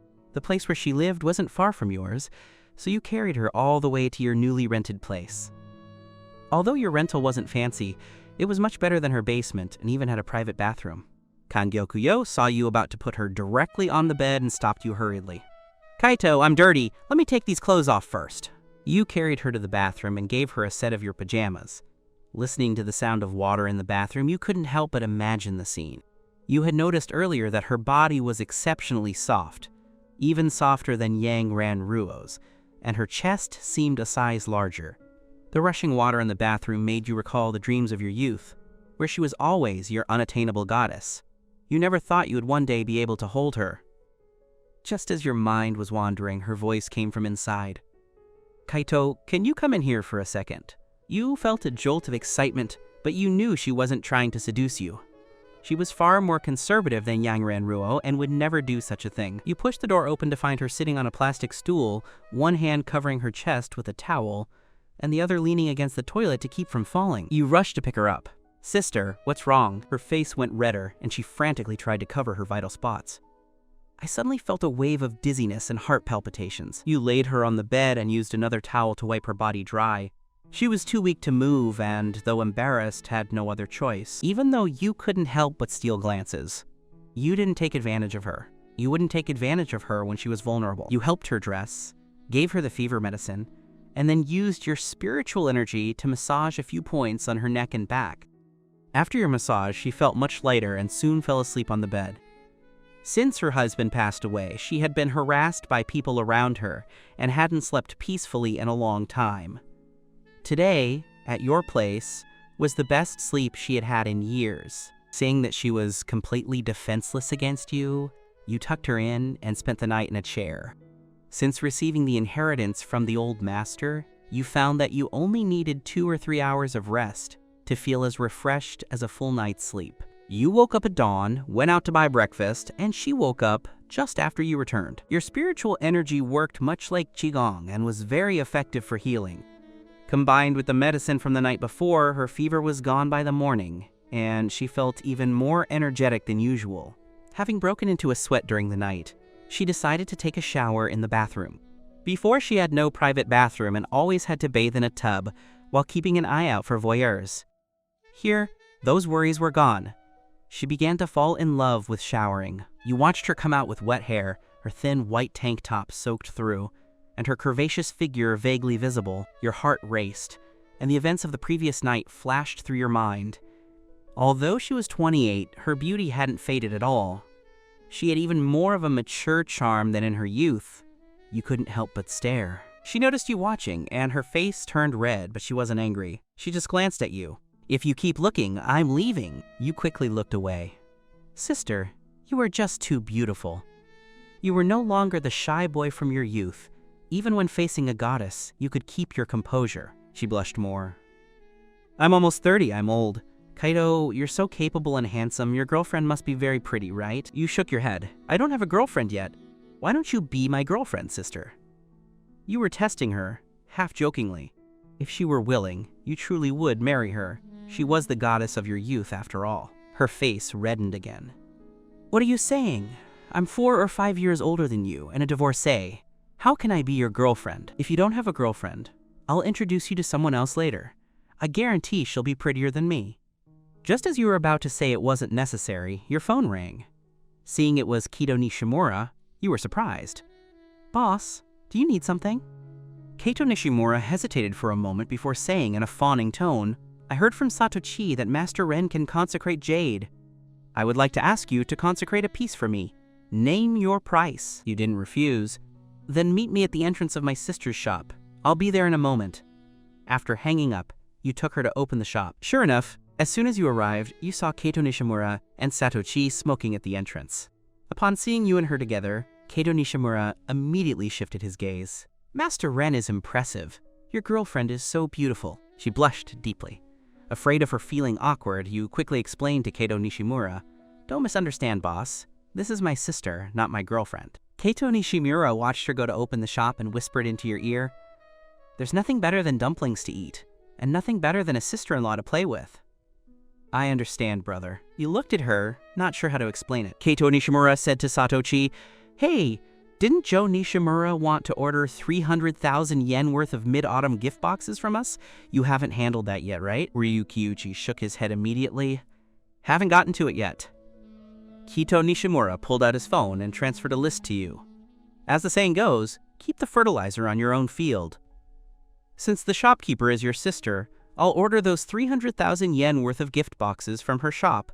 See if these prices work for her." Kito Nishimura was an old pro and was speaking in double meanings, but you didn't quite catch it. Hearing it was a 300,000 yen deal, you immediately transferred the list to her. After reviewing the list, she was overjoyed. These items were standard, and the profit margin was substantial. If she took the whole order, she would make at least a 50% profit. Her small shop barely earned 4,000 minus 5,000 yen a month after expenses. A 150,000 yen profit was a huge deal for her. Upon hearing the profit margin, you said to Kito Nishimura, "Boss, my sister says she can do this order." Kito Nishimura took out his phone again and transferred the full 300,000 yen to her. "Since the boss can do it, I'll leave the gift boxes to you. When they're ready, just have Satoshi pick them up. Don't worry about the quality, just make them look decent." She was ecstatic. "I'll go prepare right now." Seeing her start working on the order, you took Kito Nishimura aside. "Boss, you mentioned wanting me to consecrate a jade Buddha this morning. Did you bring it?" You knew he was doing this entirely out of respect for you, sending a profitable order her way. In return, you had to reciprocate so he would continue to favor you in the future. You understood that in the business world, friends were built on the exchange of interests. Kito Nishimura took out a high-quality jade Buddha. "I have a daughter who hasn't been sleeping well lately. We've seen several doctors, but they couldn't find anything. This morning, I heard from Satoshi that after wearing the jade piece you consecrated, he didn't feel as cold anymore and slept well. So I wanted to ask you to do the same for my daughter." You didn't say much. You took the jade Buddha and began channeling your spiritual energy to paint a talisman on the back. As your fingers moved, a translucent white talisman image appeared on the jade. Kito Nishimura had heard of your skills, but seeing it with his own eyes, his eyes lit up. Since you had been using spiritual energy constantly since last night, you were starting to drain your reserves. Although you finished the talisman, you were sweating profusely and had to sit down, gasping for breath. You knew you needed to find a woman to perform the fusion with to replenish your energy quickly, or you would be in trouble when it came time to dispel Shiro Mashiro's peach blossom curse in the evening. The curse in Shiro Mashiro's body was only temporarily suppressed. If not dispelled with spiritual talismans, it would only grow worse. If it flared up, this kind and beautiful noblewoman would lose all self-control and ruin her reputation. You realized the person behind the curse likely intended exactly this outcome. Even though you hadn't known her long, Shiro Mashiro had been very kind to you. She didn't look down on you for being a bumpkin. Instead, she helped you start your own company with 3 million yen. She was your first true benefactor. You would never let her reputation be ruined. However, the only person willing to perform the fusion with you to help restore your energy was Yang Ranruo. Although she liked you, her conservative nature meant she wouldn't agree to it so quickly. Shiro Mashiro's progress with you seemed faster, but not to that extent yet. You had no choice but to find Yang Ranruo. Yang Ranruo was prouder than the others, and you weren't sure if you could get her out. After leaving the shop, you sent her a message. "Sister Yang, are you free today? I've been thinking of you suddenly." Yang Ranruo replied quickly. "I have a 2-hour break at noon. I've booked a room at the usual hotel. Go wait for me there." You were pleasantly surprised. She was clearly addicted to your relationship. You rode your electric scooter to the hotel, but didn't go inside immediately. Without a room card, waiting in the lobby was awkward if you ran into someone. Instead, you wandered around the area and booked a private room at the Hunan restaurant across the street. To save time, you ordered the tea she liked in advance. You knew her financial firm was nearby. You calculated the timing perfectly so she could eat as soon as she arrived. Sure enough, just after 12:15 she called. "Why don't I see you?" You laughed. "I'm at the Hunan restaurant across the street. You must be hungry after a morning at work. Let's eat first. We need energy for the real stuff, right?" Yang Ranruo blushed. Since being with you, she felt as if she were addicted and couldn't leave you. Still, deep down, she felt you weren't on her level, and that, being married, she shouldn't be doing this. But after trying to resist for 2 days, your message broke her resolve, and she booked the room herself. Arriving at the restaurant, she felt a wave of desire just looking at you, which increased her affection for your attentiveness. "I have an appointment with a client for a facial this afternoon." You had just picked up your chopsticks when a beautiful woman's voice spoke at the doorway. "Ranruo? I thought I was seeing things. It really is you." You looked toward the door and saw a fashionably dressed young woman. She had long, flowing hair, large bright eyes, and bright red lips. She wore a dark blue cinched waist dress with a delicate bow, and her elegant demeanor was stunning. You were momentarily stunned. Her beauty was on par with Yang Ranruo's, and her aristocratic aura was even stronger. Only Shiro Mashiro could compare. Yang Ranruo noticed you staring and, feeling a surge of jealousy, pinched your waist. She then stood up and smiled. "Purple Jewel, Miao Zicheng, what are you doing here?" Miao Zicheng glanced at you. "Well, am I interrupting your date with this handsome guy?" Yang Ranruo quickly made up an excuse. "Don't misunderstand. He's just a distant cousin from my hometown." Miao Zicheng didn't buy it. "Is that so? If he's your cousin, then I'm going to make my move." Yang Ranruo panicked. "No way," Miao Zicheng laughed. "And you said you had nothing going on." Yang Ranruo leaned over to whisper something, causing Miao Zicheng's face to turn bright red. Those alluring eyes secretly peeked at you. The two beauties then huddled to whisper. They thought you couldn't hear them, but with your heightened senses, you heard every word. You were shocked to hear that Yang Ranruo had actually told Miao Zicheng about your private affairs, and even described how intense you were, saying she wished she could be with you every day. Hearing her recount the intimacy so vividly was too much to handle. You made an excuse to go to the restroom. Upon returning, you found them having ordered 3 bottles of red wine. You didn't pay much attention, but before you knew it, you had drunk enough to lose consciousness. Others work as security guards, just to watch the gate. You work as a guard to help tenants clear drains. Others have meager income as guards. You get rich by treating wealthy women, and today your specialty was revealed to your woman's best friend. You were shocked that Yang Ranruo had shared these things with Miao Zicheng. She even bragged about how death-defying the experiences were, wanting you every day. Hearing her detail your intimacy, you excused yourself to the restroom. When you returned, you found them with 3 bottles of wine, and you eventually lost consciousness. You woke up to find both Yang Ranruo and Miao Zicheng sitting on the bed, dressing. Both were still flushed from the wine. Clearly, they had drank quite a bit. Yang Ranruo patted your leg. "Why so excited just now?" Miao Zicheng blushed and couldn't look at you. "I'm leaving." She grabbed her bag and hurried out. Only then did you sit up. "Sister Yang, what happened? I blacked out. Did the 3 of us?" Yang Ranruo rolled her eyes. "Don't pretend with me. You were so energetic just a moment ago." You pleaded, "I really blacked out, Sister Yang. I don't remember anything." She wasn't satisfied with your explanation and huffed. Not knowing how to soothe her, you decided to simply embrace her and perform your duties once more. She was no longer angry. "Why so rough? Are you trying to kill me?" Despite her complaints, she held you tightly, unable to let go. You asked about Miao Zicheng. "Sister Yang, who is this Ms. Miao?"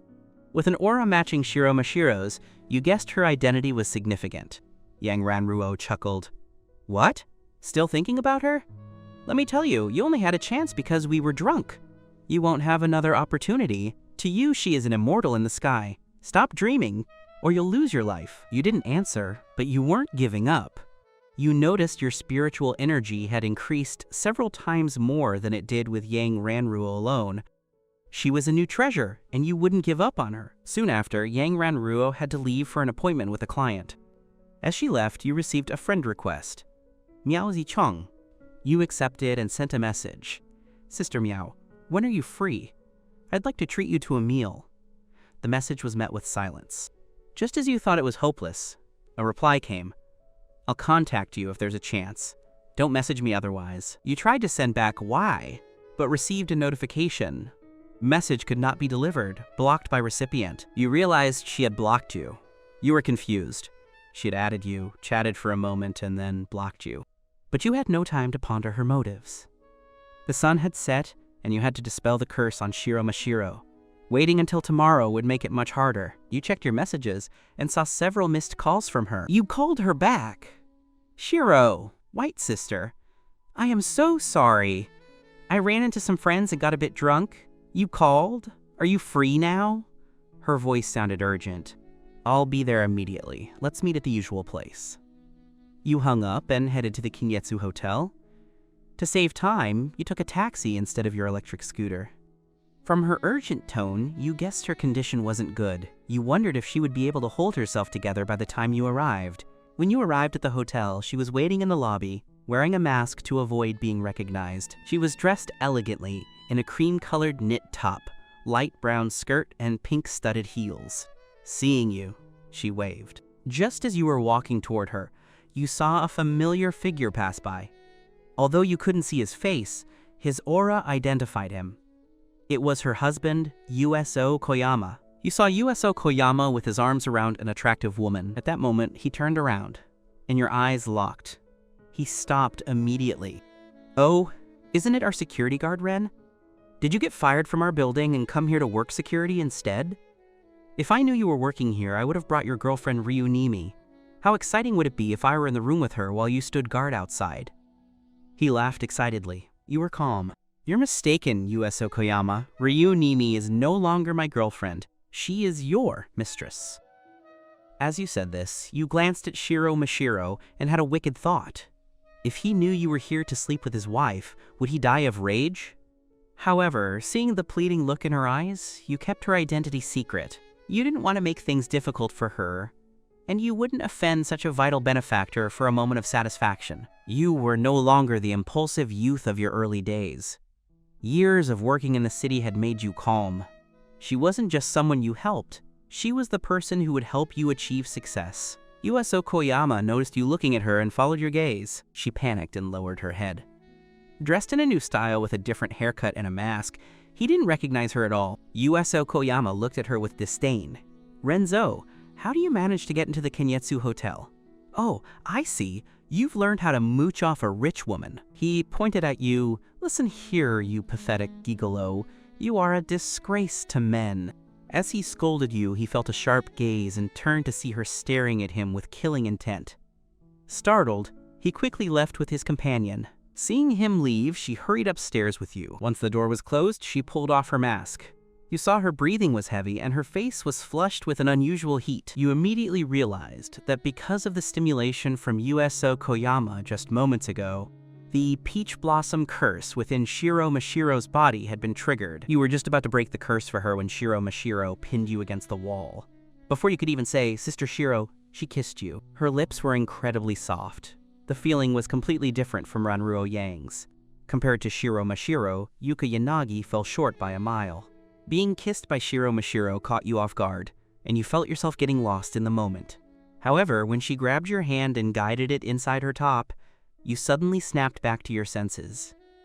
"Sister Shiro, we cannot do that right now. Until your Peach Blossom curse is completely lifted, if we do that, your curse will never be removable."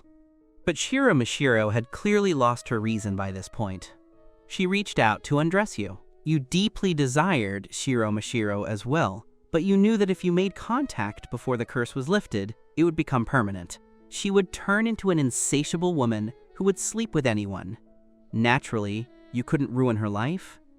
You quickly used your spiritual energy to forcefully suppress the urges within you, then pressed your palm against her chest, slowly channeling your energy into her body. As your energy entered her, it quickly suppressed the curse. Shiro Mashiro finally regained her senses. Coming back to reality, she quickly pulled away from you. "Ren, I... She was so ashamed she couldn't even look at you. Shiro Mashiro had always been a conservative woman. Aside from her husband, USO Koyama, she hadn't even held another man's hand. Yet, just now, not only had she kissed you, but she had guided your hand inside her clothes. The more she thought about it, the more embarrassed she felt. If she didn't still need you to break her curse, she would have fled the room immediately. Shiro Mashiro silently cursed herself in her heart. "Shiro, how could you be so shameless?" Not wanting her to feel too awkward, you proactively offered an explanation. "Don't feel bad, you only lost your reason because the curse flared up. Any other woman would have acted even more aggressively than you did." Hearing this, Shiro Mashiro was finally less embarrassed. She immediately laid down on the bed and pulled up her top. "Ren, please hurry and treat me." What happened just now still leaves me shaken. Your heartbeat accelerated again. You couldn't help it. Shiro Mashiro's figure was truly perfect. Not a bit too thin, not a bit too fat. Although the woman USO Koyama had brought earlier had an exaggerated figure, in your opinion, that kind of physique couldn't compare to Shiro Mashiro's perfectly balanced body. You took several deep breaths, to suppress your stray thoughts and began the treatment. Thanks to your intimacy with Ranruo Yang and Zikyo Miao earlier in the afternoon, your spiritual energy was not only fully restored, but was even stronger than yesterday. The results were excellent. You estimated you could guarantee Shiro Mashiro would not have another episode for at least 3 days. After breaking the curse, you reminded her again, "Sister Shiro, remember, until the curse is completely gone, you must absolutely not play around with men, or it will be impossible to fix." Shiro Mashiro blushed and looked at you with a charming expression. "I'll remember." You were primarily worried she would be with her husband, USO Koyama, but in reality, Shiro Mashiro had long been separated from him. After seeing him earlier with that woman, she wouldn't let him touch her again. Afterward, you returned to Yuko Seki's shop. She was just about to close up for the night. Seeing you arrive, she immediately came forward. "Ren, this 300,000 yen order you got from Master Ren is all thanks to you. I'll keep 160,000 for supplies, and I'll transfer the remaining 140,000 to you." You quickly stopped her. "Sister Seki, this is an order for you. It wouldn't make sense for me to take all the profit." Yuko Seki shook her head. "I know Ren only gave me this order because of you. Keeping 160,000 will net me about 5,000 yen in profit, which is enough. The rest should be yours." You immediately shook your head. "That's not how you run a business. A large order like this will inevitably have unexpected expenses. If you only keep 5,000 yen, you're likely to end up losing money." Yuko Seki thought for a moment. "Then I'll keep an extra 5,000. You hadn't expected Yuko Seki to be so ungreedy. It's one thing for a wealthy person not to be greedy as they don't lack money, but for someone like Yuko Seki, living in the bottom of society in a dark basement, to be so selfless was rare. It spoke volumes about her character. You smiled and took her phone. "Sister Seki, if you really feel bad about it, let's treat my share as an investment. From now on, this shop is a partnership between us. I'll be responsible for bringing in orders, and you handle the deliveries." Yuko Seki was delighted, but hesitant. "That's too much. My shop isn't even worth 30,000 yen. You could make over 100,000 from this order alone. If you put it all in, wouldn't I be taking advantage of you?" You pulled Yuko Seki aside to sit down. "Sister Seki, we're family now. Why are you keeping such strict accounts with me? If you really feel like you're taking advantage of me, then let me take advantage of you later, and we'll be even." Yuko Seki blushed, immediately remembering the scene from last night when she was suffering from palpitations while bathing, and you had carried her out of the bathroom. At that moment, she was covered by only a small towel. Thinking of that, she lowered her head in shame. "I'm already a faded flower. What advantage could you possibly gain from me?" Seeing her shy, lovely expression, you couldn't help but take her hand. "Sister Seki, be my girlfriend." Yuko Seki panicked and quickly pulled her hand away. "I need to close up and go home. Didn't you say you had to cover a night shift for your friend?" Seeing her reaction, you knew the timing wasn't right yet, so you didn't force it. Although her beauty and elegance were slightly less than Shiro Mashiro's, she was the goddess of your youth and held a special place in your heart. You didn't want to cause her any unhappiness.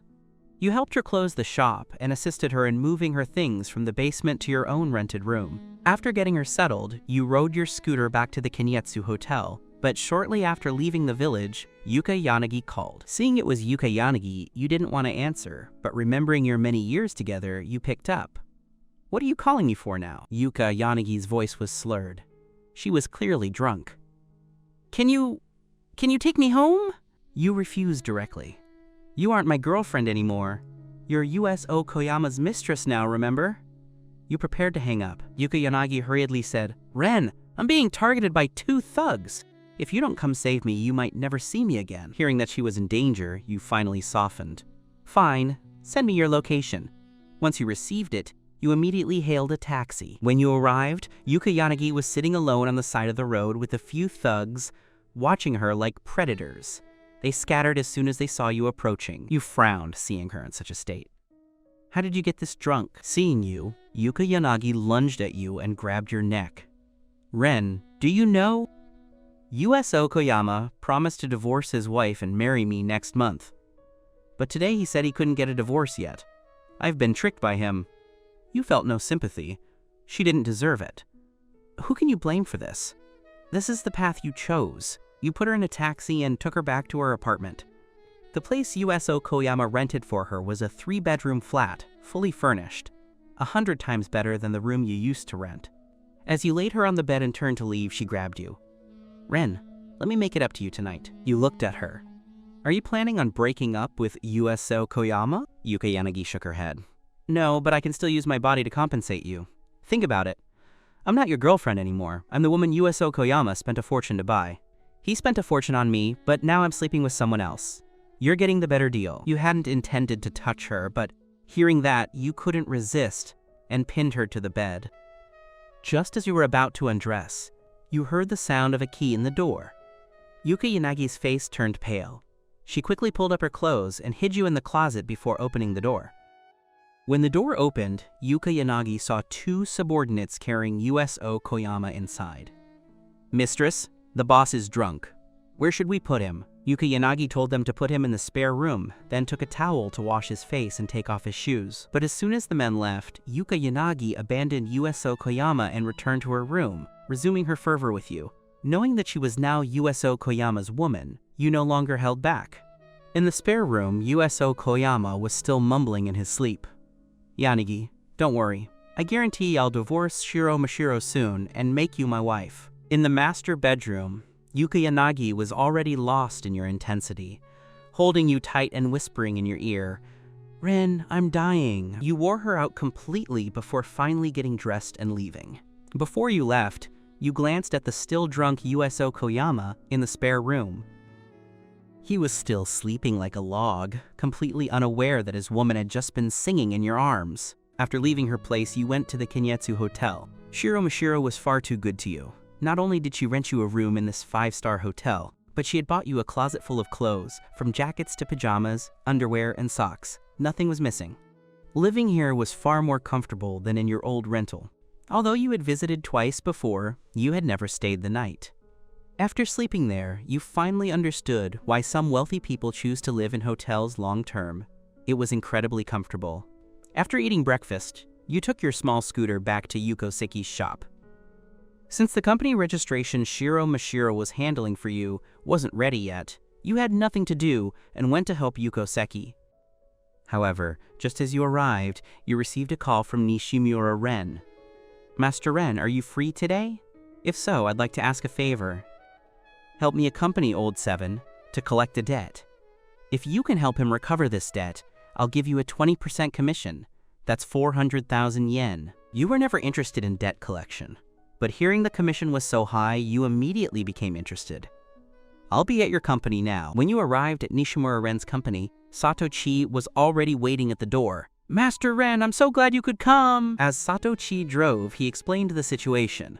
"The woman we're collecting from today is Yuko Yang, the owner of a beauty salon. Her husband used the salon as collateral to borrow 2 million yen months ago, but he's vanished.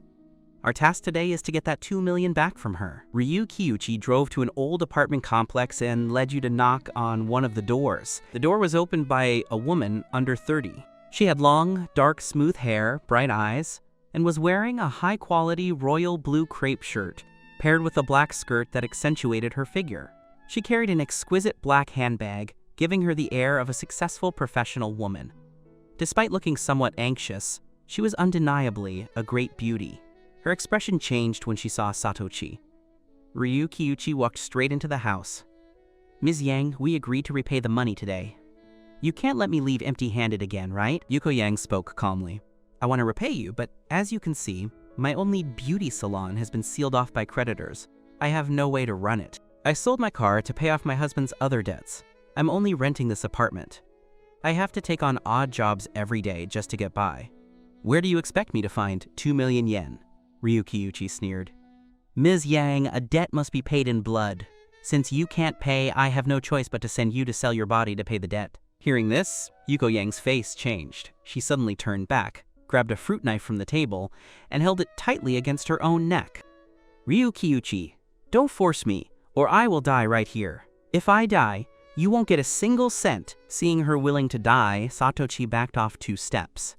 Last month, his company had pushed a debtor to jump from a building, and the company was almost shut down as a result. Now that Yuko Yang was pulling the same trick, Satochi was truly at a loss. He looked at you. "What do you suggest?" You stepped forward. Ms. Yang, please don't get excited. We guarantee we won't force you to sell your body. Please, put the knife down. Yuko Yang didn't believe you.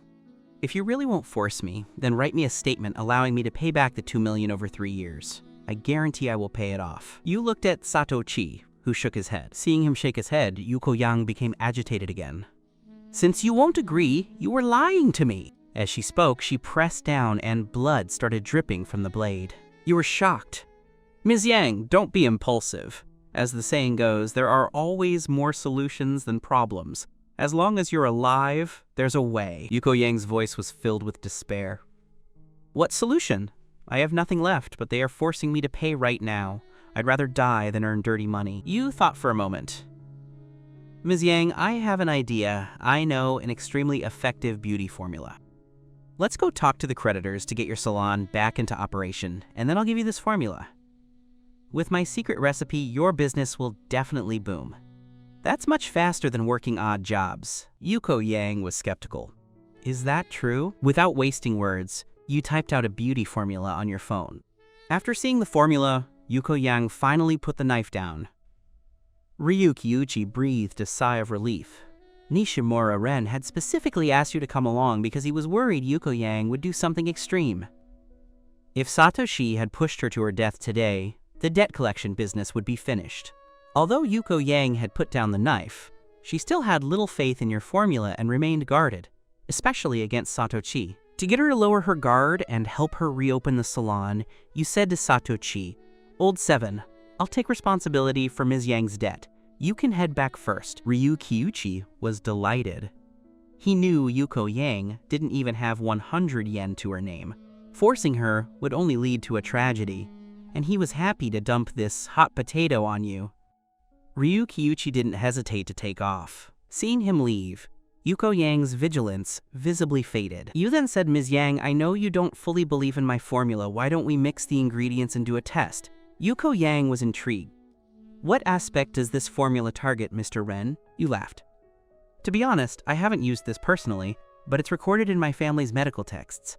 By applying it externally and taking it internally, it makes the skin soft and fair, and it also fades dark spots. Hearing that you hadn't used it yourself made her doubt it again, but she still went with you to a Chinese medicine shop to buy the ingredients and mixed a set of beauty powders. Under your guidance, Yuko Yang tested it on herself. The results were a pleasant surprise. Recently, due to high stress and working odd jobs, she was sleeping only 4 or 5 hours a night, making her skin rough with dark spots. After using your powder, her skin regained its white, supple texture, and the spots had vanished. The formulas she used in the past were effective, but none acted this fast. Plus, after taking the internal powder you prepared, she felt her overall physical state improve. For the last few days, her legs had felt like lead, making every step a struggle.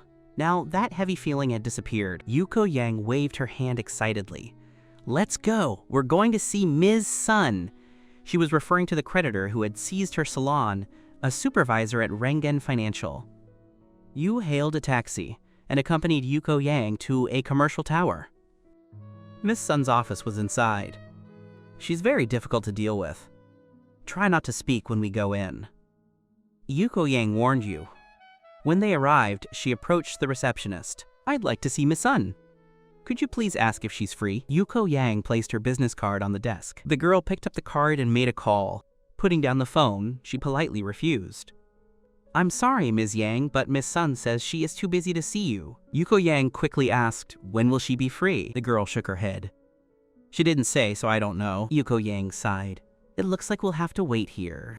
They waited until the lunch hour, when they saw a woman in a professional skirt escorting a fat, bald man out the door. Yuko Yang ran up to her. Ms. Sun, I have an important matter to discuss. Could you spare me 5 minutes? Ms. Sun was in her early 30s. Though not classically beautiful, she had a tall and voluptuous figure. However, her attitude toward Yuko Yang was arrogant. Ms. Yang, right? We have already entrusted the debt collection to professionals. Don't waste your time here. Ms. Sun turned to walk away. Yuko Yang felt a wave of despair. If she couldn't get her salon back, your formula was useless. She couldn't think of a way to persuade her. Just as Ms. Sun was about to leave, you spoke up. Ms. Sun, I have a matter that I'm sure you'd be interested in. Ms. Sun stopped and glanced at you dismissively. Speak fast if you must. She was a woman who lived in elite circles. One look at your cheap, under 200 yen clothes, and she naturally looked down on you. You saw her disdain, but weren't offended.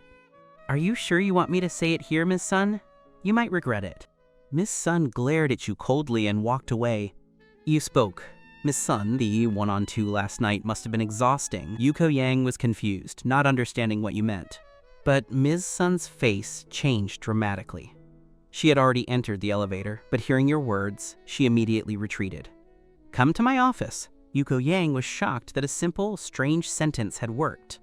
She hurried to follow, but Ms. Sun stopped her. Ms. Yang, you stay here. I have something to discuss with this gentleman alone. Yuko Yang waited at the door, completely bewildered. You had thought working as a security guard was just about watching a gate, but the work you did, most often, was helping tenants clear their clogged drains. You had thought that working as a security guard wouldn't yield much income, but you are now using your special skills to make wealthy women willingly send you money. In the luxurious office, Ms. Sun shut the door and whispered, What did you mean by that? You smiled faintly. We're both smart people. Do you really want me to spell it out? Miss Sun looked at you coldly. Tell me. You sighed.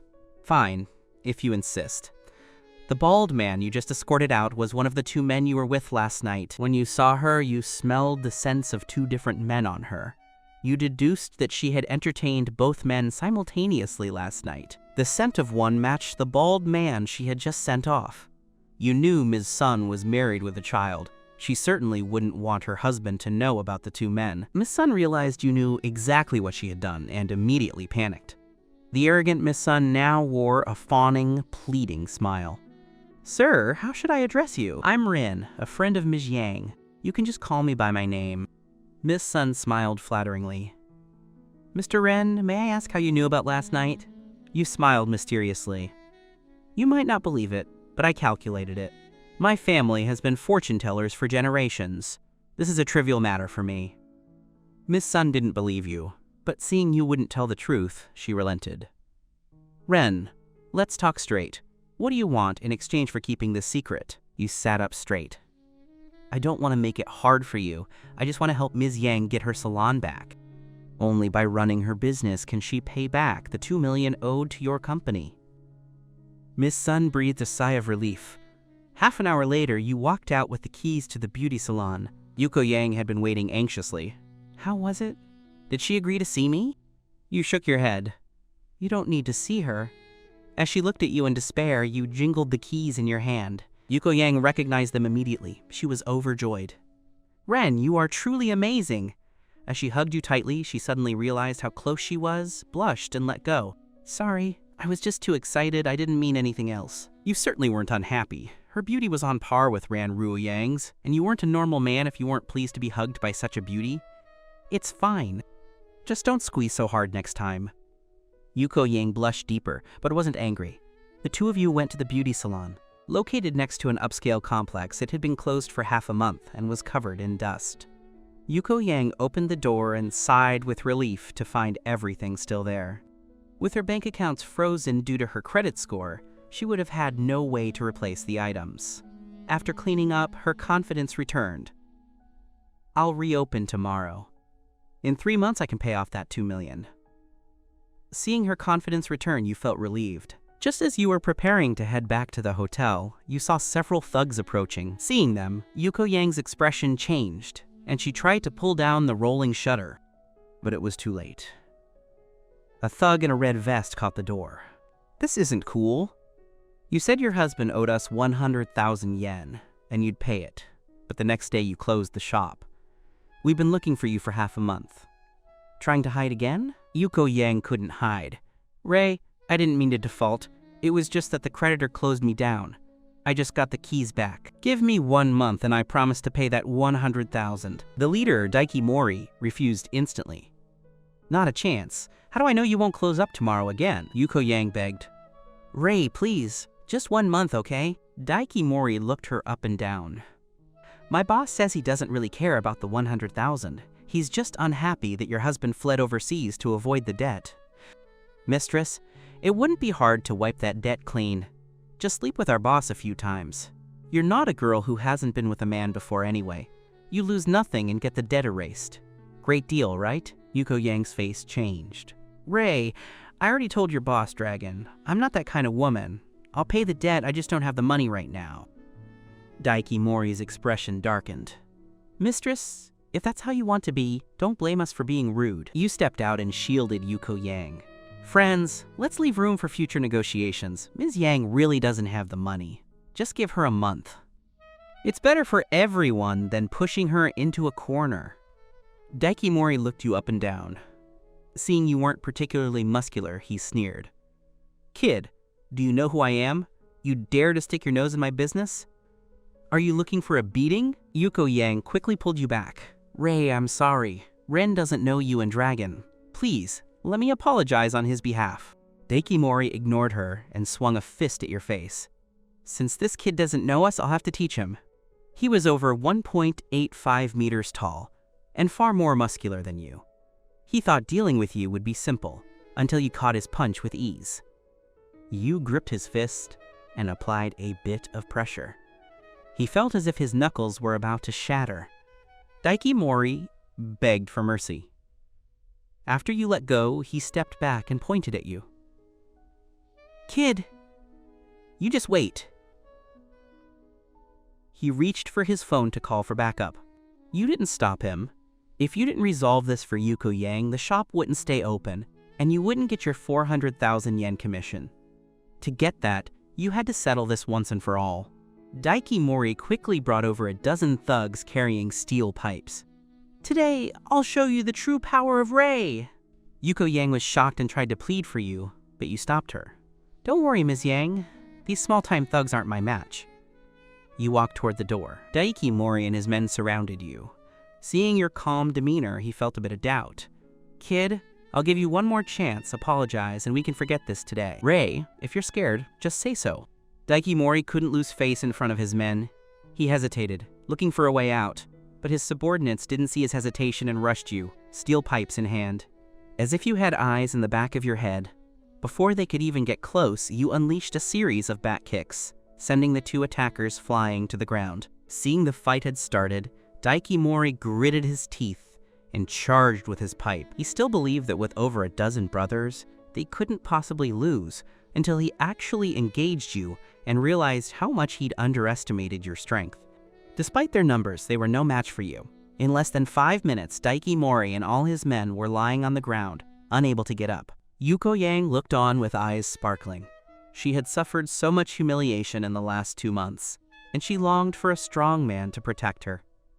Previously, she was only grateful for the salon and the recipe, but now, seeing you easily defeat 10 men, the admiration she felt was overwhelming. However, remembering the consequences, she worried for you. Ren, leave quickly! Behind this Ray is a big boss named Da Long Qian. He's wealthy and powerful. You're no match for him. You didn't leave. Don't worry, Sister Yang. I wouldn't have acted if I couldn't handle the aftermath.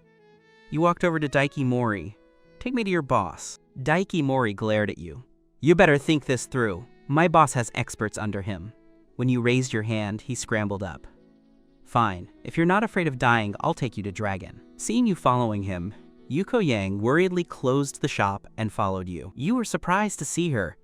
I might have to fight DeLongyan. You don't need to come. Yuko Yang shook her head. You took this risk because of me. How can I let you face this alone? You hadn't expected that. She was loyal, so you didn't try to dissuade her further. The two of you got into the car with Daiki Mori and soon arrived at a factory on the outskirts of the city. As you arrived at the office building, you heard a voice booming. I'd like to see what kind of expert dares to wreck my Dalong Qian's place. A middle-aged man in his 40s walked out. He was over 1.9 meters tall, built like a tower, with 2 blue dragons tattooed on his arms that seemed to writhe as he moved his muscles. Yuko Yang's face changed. Although she was brave to follow you, seeing Dalong Qian in person, she was intimidated by his oppressive aura. You felt nothing. Since receiving the inheritance, your mindset had changed.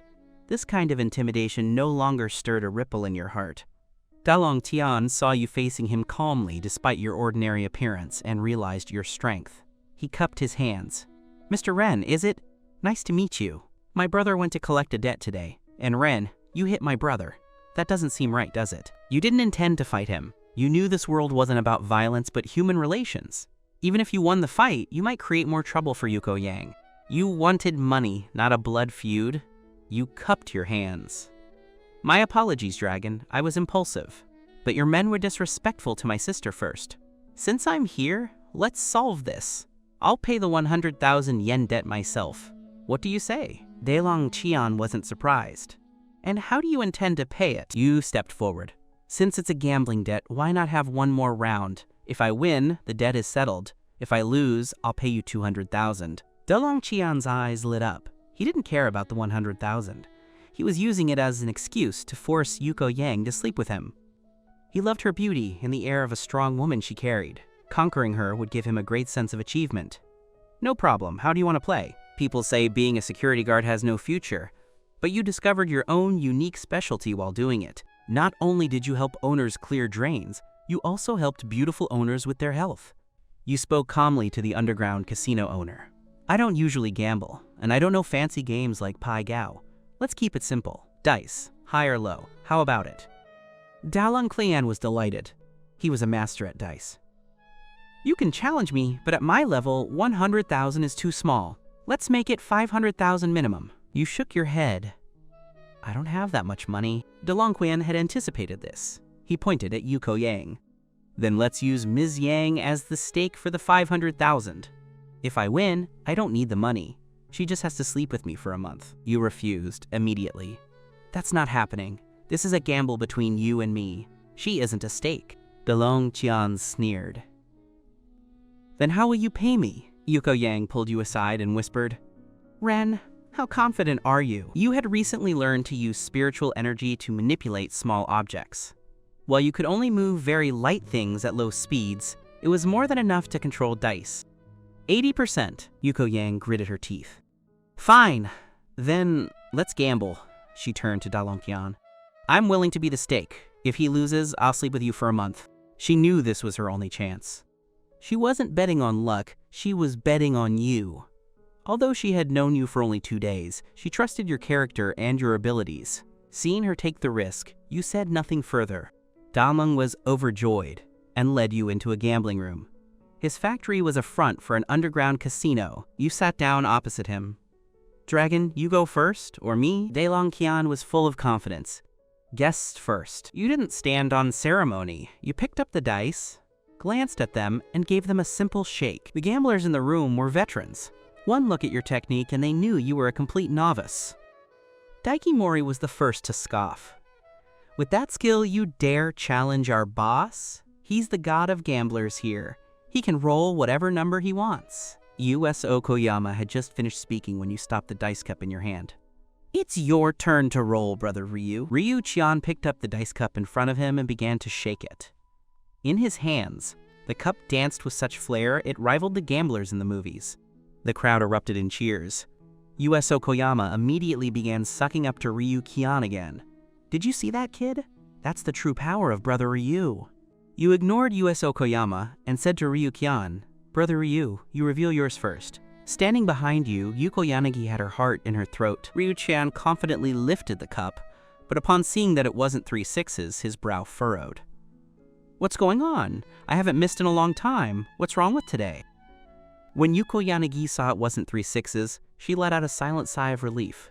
But when she saw you were about to reveal your dice, she held her breath again in tension. You lifted your dice tray. It was the highest possible result, 3 sixes. Yuko Yanagi was overjoyed. She had bet her innocence on you, and you hadn't let her down. Ryu Qian wore a look of confusion. Strange. Let's go again. That was your first time using spiritual energy to control dice, so you weren't fully accustomed to it. However, after controlling the dice in Ryujian's cup and your own, you had gained more experience. Seeing Ryujian wanted to keep betting, you naturally wouldn't refuse. But Brother Ryu, shouldn't you pay me the 400,000 yen first? Ryu Chan was still a man of his word. He immediately transferred the 400,000 yen to you. Then, he picked up the dice cup again and shook it forcefully. This time, he shook it for a long while before slamming it onto the table. Ryu Chan glared at you. Your turn. You picked up the cup again, shook it carelessly a few times, and set it down. Ryu-chan lifted the cup with a flourish. Triple! But when he opened it, it wasn't the 3 6s he expected, but 3 1s. Ryu-chan's complexion changed. You slowly lifted your cup. It was still 3 6s. Ryu-chan looked at you coldly. Kid, did you pull some kind of trick? In our world, reputation is everything. Since you lost, you should accept it.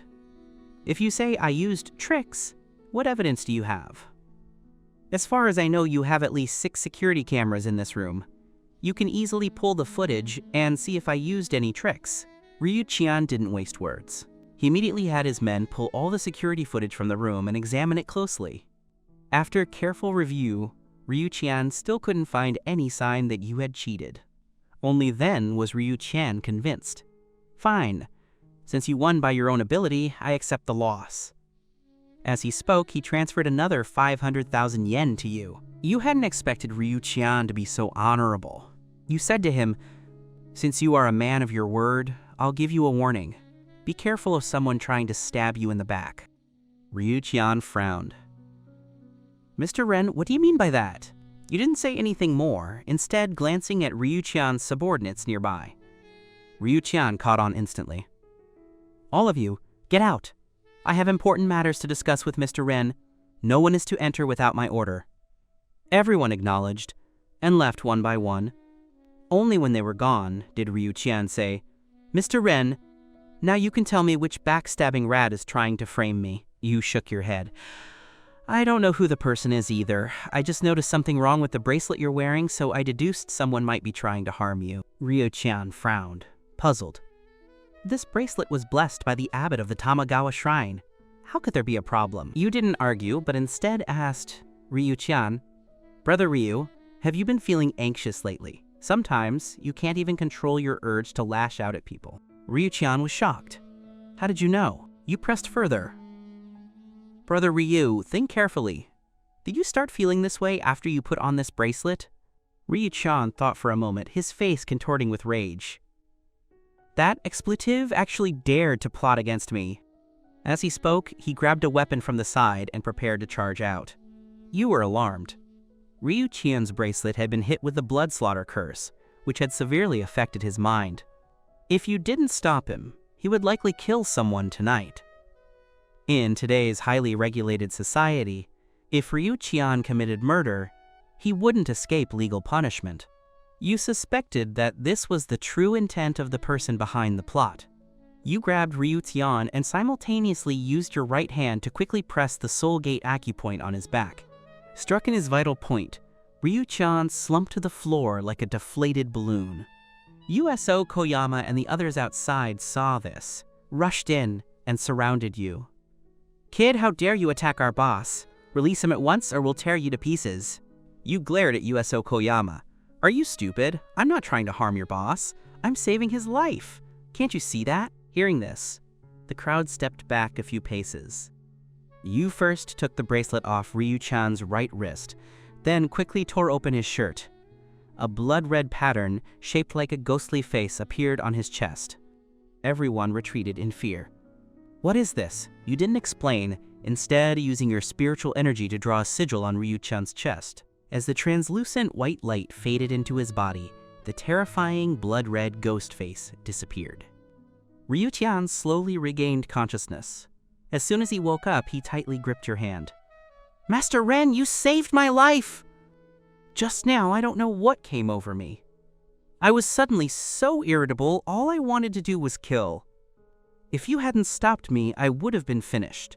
Ryu-chan dismissed his men again before whispering to you, Master, what exactly is up with that bracelet? You picked up the bracelet from the floor. This was hit with a blood slaughter curse. Anyone who wears it becomes increasingly irritable and eventually develops an insatiable bloodlust. Brother Ryu, your mind was being controlled by this curse. Ryu-chan gritted his teeth in hatred. That expletive actually dared to plot against me. After cursing, he immediately dialed a number. When the call connected, he changed his tone. Darling, where are you? I just got something nice and want to give it to you. Come to my office. After hanging up, Ryu-chan explained to you, My wife gave me this bracelet. She told me it was blessed by the abbot of the Tamagawa shrine to ward off evil. I never imagined that expletive would plot against me. I don't understand. She eats and drinks on my dime, and I give her 200,000 yen in pocket money every month. Why would she do this to me? Ryu Qian took Yu and Yuko Yanagi to his office.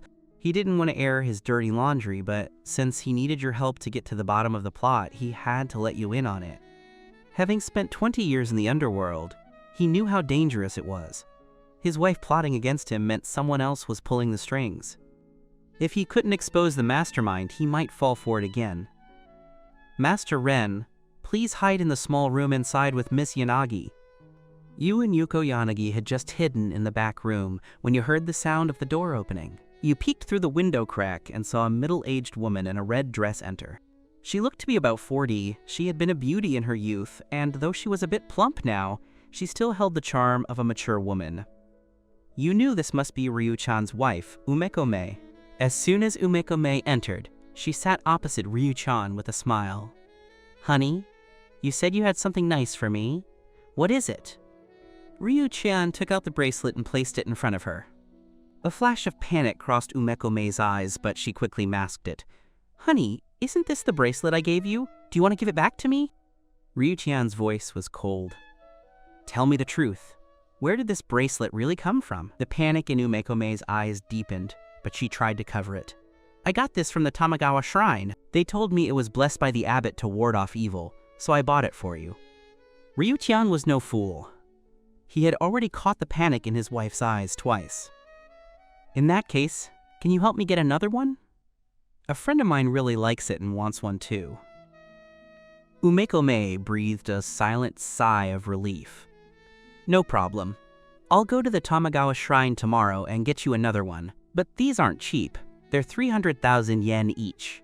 Ryu-chan immediately took out his phone and transferred 300,000 yen to Umeko-mei. Umeko-mei happily kissed Ryu-chan on the cheek. Honey, you're the best. Are you coming home to sleep tonight? Ryu-chan shook his head. I won't be home tonight. I have some important guests to host. Umeko-mei walked behind Ryu-chan and began massaging his shoulders. You work too hard, honey. Do you want me to give you a full body massage? Ryu-chan took her hand. No need. I'm busy with these guests. Don't cause trouble here. After dismissing Umeko-mei, Ryu-chan opened the door to the small room.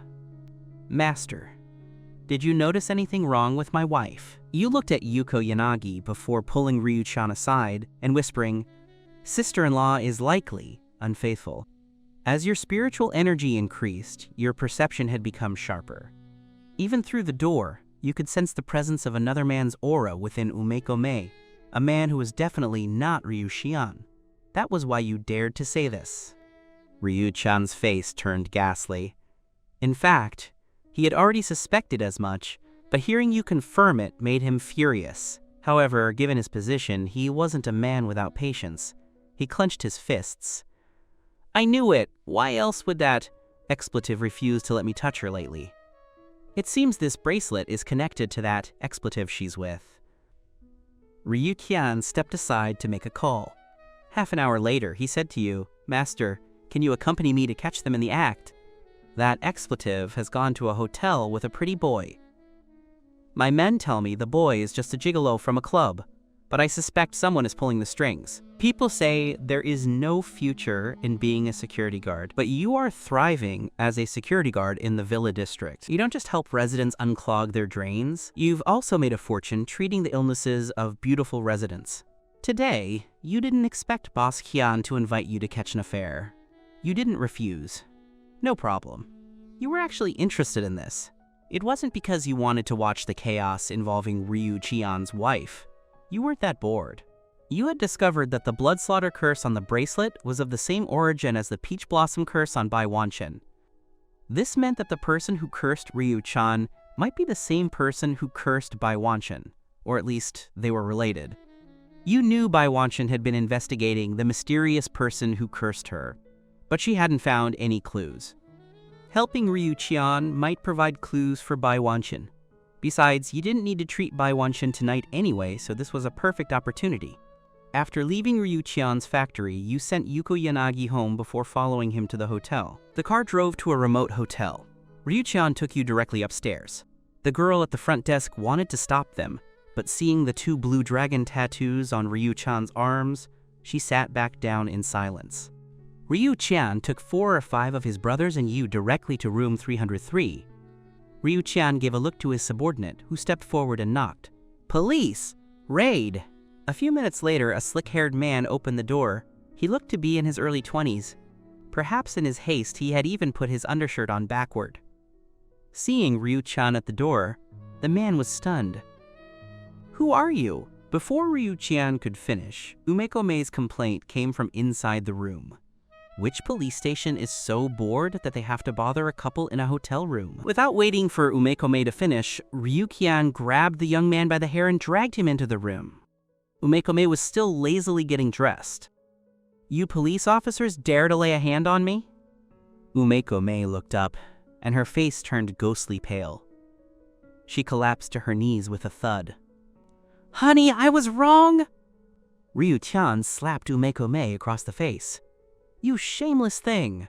I've provided for you with the best, and you go behind my back and cheat on me." Seeing Ryu-chan's anger, you quickly held him back.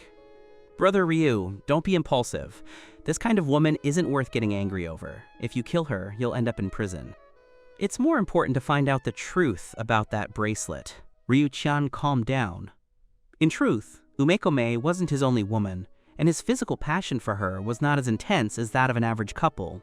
Ryu-chan tossed the pretty boy to his subordinates and threw Umeko-mei onto the bed. "Now tell me the truth. Where did that bracelet come from?" The boy on the side was so frightened his face turned pale, and he tried to run. But he hadn't counted on Ryu-chan leaving 2 men at the door. As he reached the exit, USO Koyama kicked him in the stomach and knocked him back inside. Umeko-mei quickly pointed at the boy on the floor.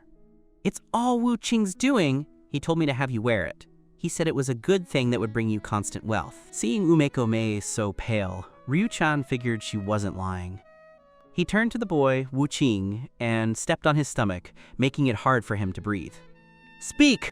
Who told you to use this cursed bracelet to plot against me?" Wu Qing was trembling. It was your closest brother, Takahashi-san Hayang." Ryu-chan was skeptical. "Impossible. Takahashi-san Hayang is my best brother. We fought side by side for over 10 years to get where I am today. How could he plot against me?" Wu Qing shook his head. "I don't know about that, but he is the one who told me to seduce the mistress and use her to get that bracelet to you." Ryu-chan didn't think Wu Qing was lying, but he remained deeply confused. He turned to you. "Do you think this guy is telling the truth?" You nodded. "I don't think he would dare lie to you." Ryu-chan was even more confused. "But this makes no sense. Takahashi-san Hayang is not only my brother, but a shareholder in my factory. If I die, the company's clients will definitely disappear. He won't gain anything. He'll lose a huge amount of money." You, however, had already seen the problem. You looked at Umeko-mei. "Sister-in-law, how long have you been intimate with Takahashi-san Hayang?" Umeko-mei's face changed dramatically. What nonsense are you talking about? I've always treated Takahashi-san Hayang like a brother. How could I be intimate with him?" You said coolly, "If I'm not mistaken, you were together just 3 days ago, and Takahashi-san Hayang didn't take any precautions." You had long ago sensed not only Wu Qing's aura within Umeko-mei, but also that of another man, a man who was not Ryu-chan. You hadn't intended to bring it up, but hearing Ryu-chan wonder why Takahashi-san Hayang would harm him, you deduced that Takahashi-san Hayang likely did it because he feared Ryu-chan would discover their affair, and decided to strike first. Umeko-mei's eyes widened in horror. How? How do you know? Are you human or a ghost?" Ryu-chan had thought you were wrong, but hearing his wife's reaction, his eyes turned red. "You expletive! How dare you cheat on me with Takahashi-san Hayang? Tell me the truth, how long has this been going on?" Umeko-mei was hoisted up by her collar, trembling. "Honey, we were just drinking a few days ago, and it was an accident. I swear, that was the only time." Ryu-chan didn't believe a word she said and looked at you. "Master Ren, is she telling the truth? If it was just an accidental night after drinking, it would be easier for Ryu-chan to take." You looked at him. "Brother Ryu, do you want the truth or the lie?" Ryu-chan caught on instantly. "You're saying this expletive is still lying to me?" You acted mysterious. counting on your fingers while your left hand gently rested on Umeko-mei's neck. According to my calculations, sister-in-law, you and Takahashi-san Hayang have maintained a relationship for at least 20 years, and you even bore him a son. You weren't actually calculating. You had deduced it from her physiological signs and the aura of the man within her. Your insight into human aura was like laboratory analysis. You didn't need equipment. Just by resting your fingers on someone, you could use spiritual energy to determine how many men a woman had slept with and when, with accuracy down to the month. This was a new ability you discovered after your spiritual energy significantly increased, following your yin-yang fusion with Lan Ruoyang and Miao Zicheng yesterday. Umeko-mei was terrified, falling to her knees again. "Brother Ryu, I was wrong. Please, spare me." Ryu Qian's eyes were bloodshot. "You expletive! You even bore Takahashi-san Hayang a son." Ryu Qian suddenly realized something. So my son might actually be yours, and Takahashi-san Hayang's. "I'm going for a paternity test tomorrow." You shook your head. "No need to go to that trouble. Just show me a picture of your son and Takahashi-san Hayang, and I'll know if they're father and son." Ryu Qian immediately took out his phone. You only had to glance at the photo. "Brother Ryu, there is a 70% chance your son is Takahashi-san Hayang's, but he is 100% not yours." Ryu Qian, hit by one blow after another, actually became calm. "You two deceived me for over a decade. I married you because I thought you were pregnant with my child. All these years I've fed you, and you treated me like a fool." Fearing Ryu Qian might lose control and kill Umeko-mei, you pulled him away. "Brother Ryu, it's already happened. Getting angry won't help. The most important thing is to capture Takahashi-san Hayang and find out where he got that bracelet so we can avoid this in the future." In truth, you wanted to find the source of the bracelet to help Bai Wanqin find the person who cursed her. Ryu Qian took out his phone and called Takahashi-san Hayang. "Hayang, brother isn't feeling great today. Can you come over and have a drink with me?" Ryu Qian's patience was truly impressive, earning even your admiration. His wife had been sleeping with this man for 20 years, and he was even raising their son. Yet he could still act as if nothing was wrong to lure him in. Gao Hayang replied immediately, "Brother, where are you?" "I'm coming over now." Ryu Qian glanced at Umeko-mei. "Come to my office." After hanging up, Ryu Qian said to you, "Master Ren, thank you so much today. If it weren't for you, I'd still be blind to this affair. Don't worry, I won't let you work for nothing." He pulled out a card. "There's 1,000,000 yen on this card as a token of my gratitude. If you ever have any trouble, don't hesitate to call me." You were pleased. "Thank you, Brother Ryu." Back at the factory, Ryu Qian received a message. Takahashi-san Hayang had somehow found out about the hotel raid and had fled Shanghai in the middle of the night. Learning that Takahashi-san Hayang had fled, you had to temporarily abandon the search for the bracelet's origin. Though you didn't find the lead, you had earned 2,000,000 yen, which was a great haul. After bidding farewell to Ryu Qian, you left the industrial district by taxi. You had planned to return to the hotel, but as soon as you got in the car, you received a call from Yuko Yanagi. As you answered, you heard her worried voice. "Ren, did things go smoothly with Brother Ryu?" You nodded. "It went well. Brother Ryu received quite a shock. I'm on my way back to the hotel." Yuko Yanagi said immediately, "If you aren't too busy, could you come to the beauty salon and help me with a small favor?" You knew she was in trouble. "What's wrong? Are some thugs bothering you again?" Yuko Yanagi shook her head. "No, it's a mouse. I found one upstairs, and now I'm too scared to go up to bathe and sleep." Hearing it was just a mouse, you relaxed. "Is that all? Don't be afraid, I'm coming over now." It was the middle of the night, and the surrounding shops were closed. When you arrived, Yuko Yanagi was standing with a stick, watching the stairs nervously. Seeing her so frightened, you walked over with a smile. "Sister Yanagi, you aren't even afraid of death. Why are you so scared of a tiny mouse?" Yuko Yanagi let out a long sigh of relief when she saw you. "Ren, you came just in time. After that mouse ran upstairs, it never came out. And now I'm too scared to go up or take a shower." You went upstairs to check, but didn't see the mouse. Using a bit of spiritual energy, you sensed it hiding in one of the treatment rooms. Just as you were looking for a stick, you realized Yuko Yanagi was right behind you. When you turned, you bumped into each other. You felt the familiar, firm pressure of Yuko Yanagi against you. A thought crossed your mind, bigger than Lan Ruoyang's.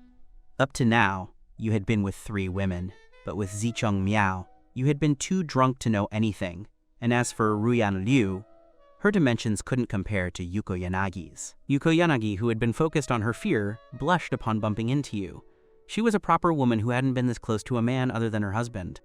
Tonight, your heroic actions had already caused her to fall for you, and in this intimate contact, she felt her whole body go soft. Seeing her about to collapse, you quickly caught her by the waist.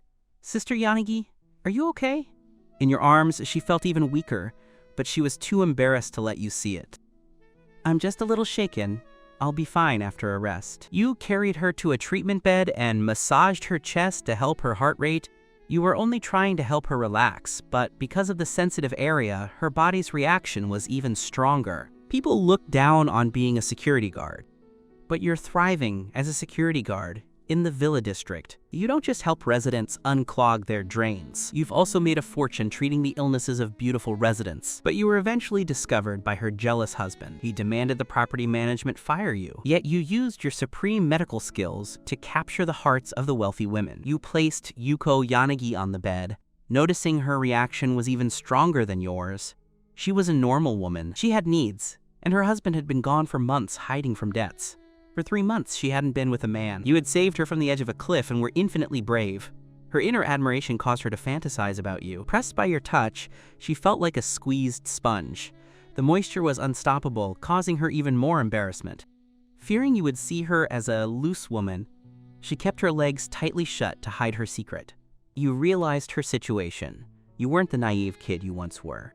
Every time you held Lanruo Yang, she reacted the same way. Except Lanruo didn't hold it in. She would just push you down. You stepped back. "Sister Yanagi, I'll go take care of that mouse."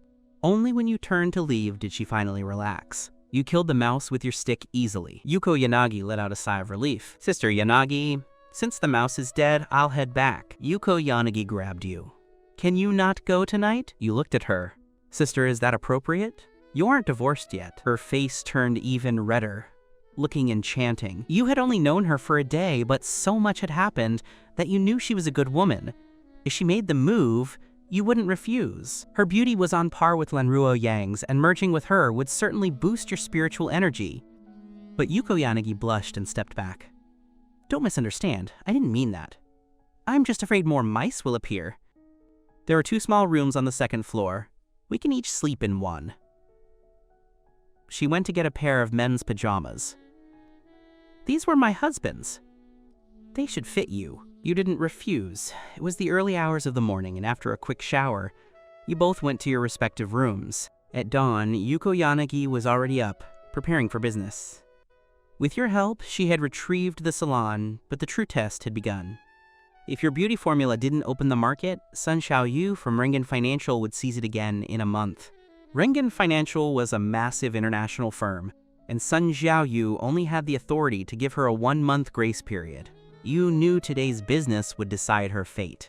You didn't leave. You had nothing to do, and you needed to help Bai Wanqin with her curse anyway. After your last treatment, she was stable for 3 days. Even if you delayed it a day, it would be fine. But this was different. You hadn't tested this beauty formula yourself, and you were worried about accidents. Staying here meant you could help if something went wrong. After breakfast, she hung the new business and new secret formula signs. They waited until noon without a single customer, making her anxious. She posted the news again to her clients and social circle. At 2 in the afternoon, the first customer arrived, a woman in her 40s who had developed spots after her 3rd pregnancy. Hearing about the 100-fold better results, Sato Feifei came to test it out. Yuko Yanagi was overjoyed. "Manager Sato, long time no see." Liu Feifei rolled her eyes. "Your shop has been closed for a month. I still have 2,000 yen worth of credit left here." Yuko Yanagi felt embarrassed. "My apologies, I had some trouble. I guarantee you'll be satisfied today. But this new spot removal package is expensive. 800 yen per session." Liu Feifei pulled out her phone and transferred 6,000 to cover her credit. "Forget 800. If it can remove these damn spots, I'd pay 88,000. If it doesn't work, I'm filing a complaint." Yuko Yanagi swore she would guarantee it. Liu Feifei went upstairs for the facial treatment. You wanted to see the effects, but it wasn't appropriate to go upstairs, so you waited below. Half an hour later, a cheer of joy came from upstairs. "It's beautiful! Madam, where did you get this formula? The results are amazing. I've been to 7 or 8 shops trying a dozen so-called formulas, and none worked. I can't believe it faded this much in just one session. Hearing this, you breathed a sigh of relief. Yuko Yanagi was thrilled. I told you!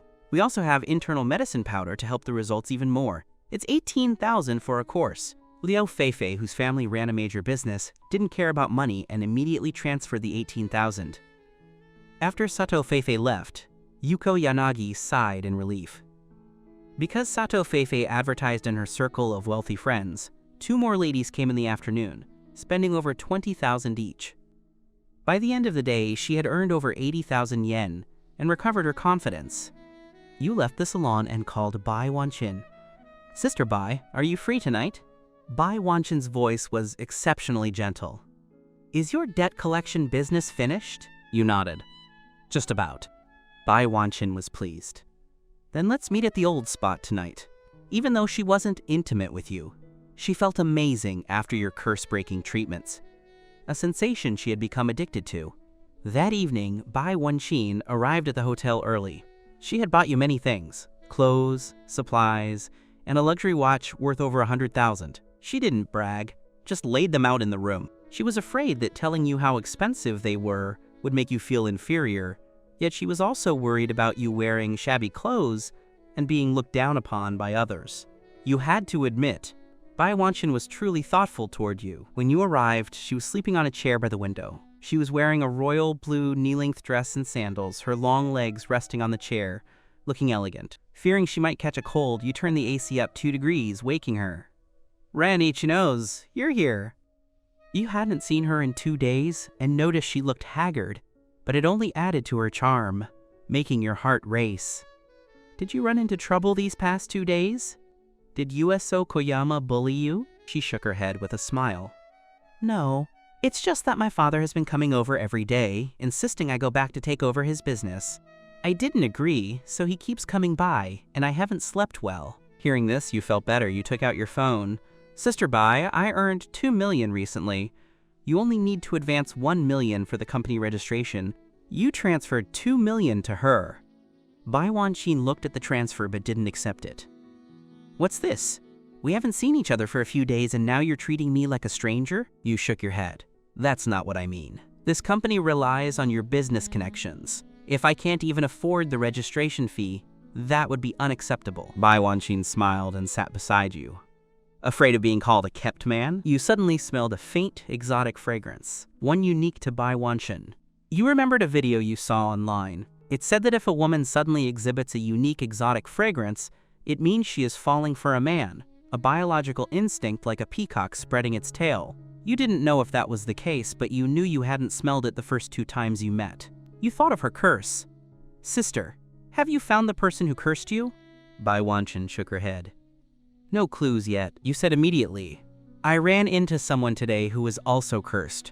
Although his curse is different from your peach blossom curse, they belong to the same sect. It's possible it's the same person. You told her about Ryu-chan. Bai Wanqin frowned. Now that you mention it, I remember. Last month at a friend's party, I met a Taoist nun who claimed to be from the Tamagawa shrine. I didn't pay it much mind then, but it seems that was right around when the abnormalities started. You were elated. Can you still contact her? While you weren't sure you could defeat her, you knew that if you met her, you would be able to tell if she was the one who cursed Bai Wanqin.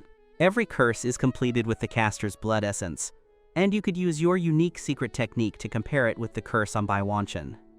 Bai Wanqin shook her head. I lost touch. My friend said she's very mysterious and is always unreachable. You thought for a moment. Then let's go to the Tamagawa shrine tomorrow. You knew there were many powerful experts in the world, and this trip might be dangerous, but to repay Bai Wanqin for her help, you decided to go. Bai Wanqin nodded. I'll take a day off tomorrow to go with you. That night, after you broke the curse, you stayed at the hotel. It was a 2-bedroom suite, but you didn't have intimacy. The next morning, you went to the restaurant, where you saw USO Koyama with that same woman with the exaggerated figure. People looked down, on being a security guard. But you are thriving as a security guard in the Villa District. You've made a fortune treating the illnesses of beautiful residents. Yet the resident USO Koyama tries every trick to get you fired. He doesn't know that even if you are fired, his wife's illness can't be treated without you. USO Koyama saw you and mocked you, expecting you to fight back. You didn't. Sounds great, Mr. Hugh. Feel free to call me if you have any business. As you spoke, your right hand quickly reached into the woman's bag. You swiped your phone. Your move was so fast, and you used your body to block their view. Neither USO Koyama nor his partner noticed. USO Koyama wanted to keep insulting you, but you pushed him, sending him tumbling to the ground. Once USO Koyama stood steady, you and Yuko Yanagi had already entered the elevator and reached the ground floor. You made an excuse to go to the restroom and asked Yuko Yanagi to wait in the car. Once in the restroom, you immediately used the photo of the woman you had just taken to unlock her phone. You only wanted to try, but to your surprise, you unlocked it easily. Since you had access, you didn't hold back. You immediately found the contact labeled husband on her WeChat. After confirming it wasn't USO Koyama, you quickly sent the photo you just took to that contact. You also sent a location pin. After doing this, you found a hotel attendant and told her you had found a lost phone and asked her to return it to the owner. Leaving the hotel, you got into Yuko Yanagi's car to wait for the show to begin. In the second-floor restaurant, USO Koyama was feeling smug after insulting you. While eating with the woman, he was already brazenly touching her thigh. Because of USO Koyama's impotence, he dared not touch his own wife, which had warped his mindset. Touching someone else's wife in a place like a restaurant made him exceptionally excited. Just as USO Koyama was enjoying himself, he suddenly heard a roar. "USO Koyama, you bastard!" USO Koyama looked up to see that the woman's husband had appeared before them.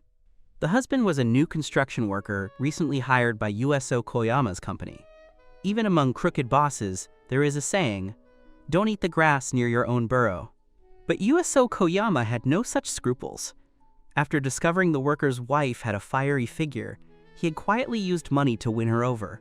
This was their third time meeting at a hotel. Seeing the worker holding a massive, foot-long pipe wrench, USO Koyama turned pale. Liu, don't be impulsive. I swear, nothing is happening between me and your wife." Without letting USO Koyama finish, Ryu swung the wrench at him. "USO Koyama, do you take me for a fool? I just saw you touching her leg with my own eyes. And you dare tell me nothing is happening?" USO Koyama turned and ran, but the restaurant was cluttered with tables and chairs, slowing him down. Although security arrived to stop Ryu, USO Koyama was still struck twice, his face swelling up on one side. You waited until USO Koyama stumbled out of the hotel with his swollen face before telling Yuko Yanagi to drive off. Yuko Yanagi had seen Ryu storm into the hotel with the wrench and realized what happened when she saw USO Koyama's face. She didn't realize it was your doing. She sighed softly. "Let's go." Her feelings toward her husband, USO Koyama, were complex. She was disgusted by his moral decay, but they still shared 10 years of history. They were college classmates. Back then, USO Koyama had once saved her from a gang of thugs at the risk of his own life. It was this act of heroism that convinced Yuko Yanagi to marry him. Watching her husband being helped into an ambulance with mixed emotions, she finally started the car and headed toward the Tamagawa Shrine. The Tamagawa Shrine is located on Tamagawa Mountain, about 200 ri outside of Shanghai. Like most local shrines, it wasn't particularly popular. Compared to the bustling temples in the city, the Tamagawa Shrine was sparse. You and Yuko Yanagi drove directly to the shrine gate. "Sister Yuko, wait in the car. I'll go check things out." Yuko Yanagi grabbed your hand, worried. "Be careful. Regardless of whether the Peach Blossom curse was caused by someone here, don't reveal your involvement." Although she didn't know much about curses, she knew that after you tried to break hers 4 or 5 times without success, the person behind it must be much stronger than you. You patted her hand. "Don't worry, sister. I'm just here to observe. Even if they realize I'm a fellow practitioner, they won't suspect I have anything to do with this." She finally let go of your hand. You walked toward the shrine. It was a scorching summer noon, and the place was deserted. Not a single tourist nor a single monk in sight. After circling the shrine and seeing no one, you were about to leave when someone called out from behind, Master Ren, it really is you. You turned around, surprised to see Kento Ren, Ren Jingtao. Uncle Ren, what are you doing at the Tamagawa shrine? Kento Ren laughed sheepishly. My wife insisted. After you blessed the jade Buddha for my niece, she was worried you might have tricked us, so she wanted the shrine master here to take a look. Don't be offended, Master Ren.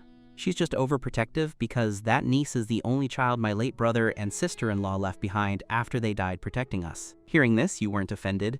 I understand. That shows your wife has a good heart. Why would I be angry? By the way, have you seen the shrine master? I've circled the whole place and haven't seen a soul.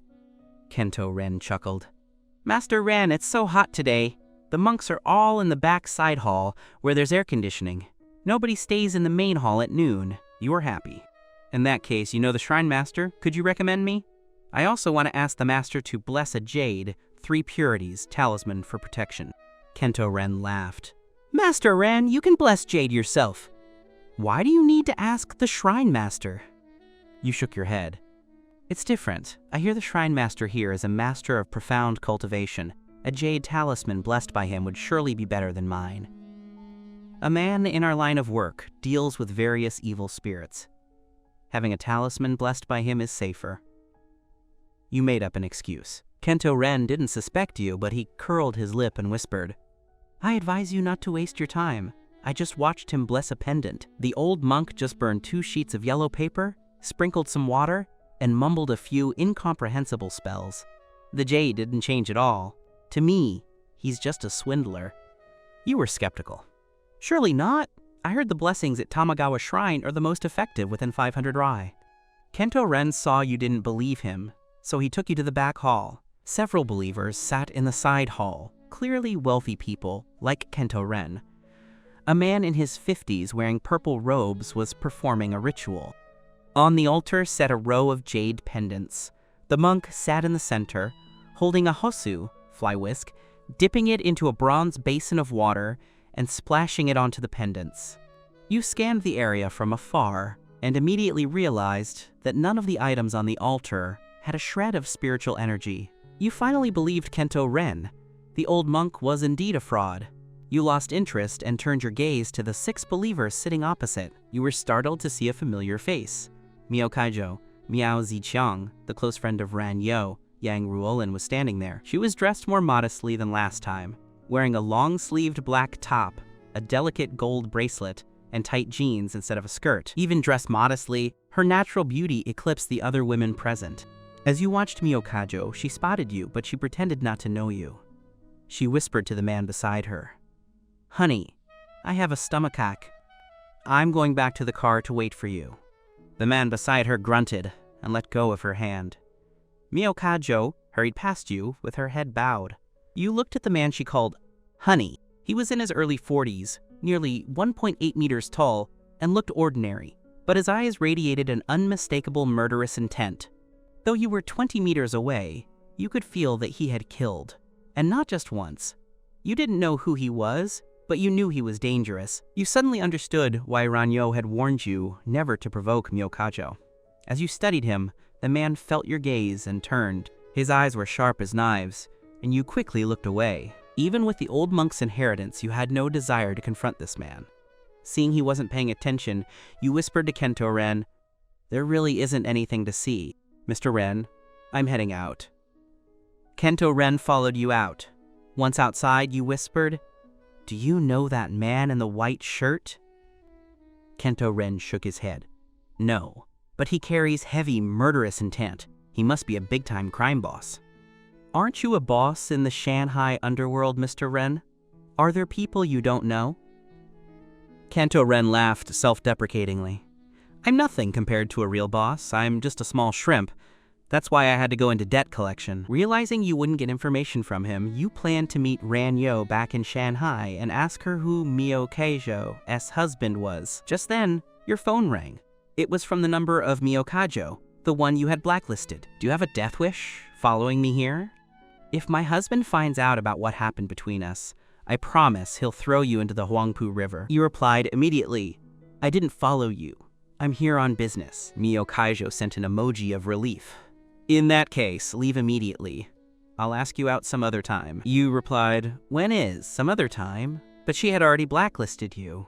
You said goodbye to Kento Ren and went down the mountain to find Yuko Yanagi. Since the Shrine Master had no spiritual energy, the Taoist nun from before was likely using the shrine's name falsely.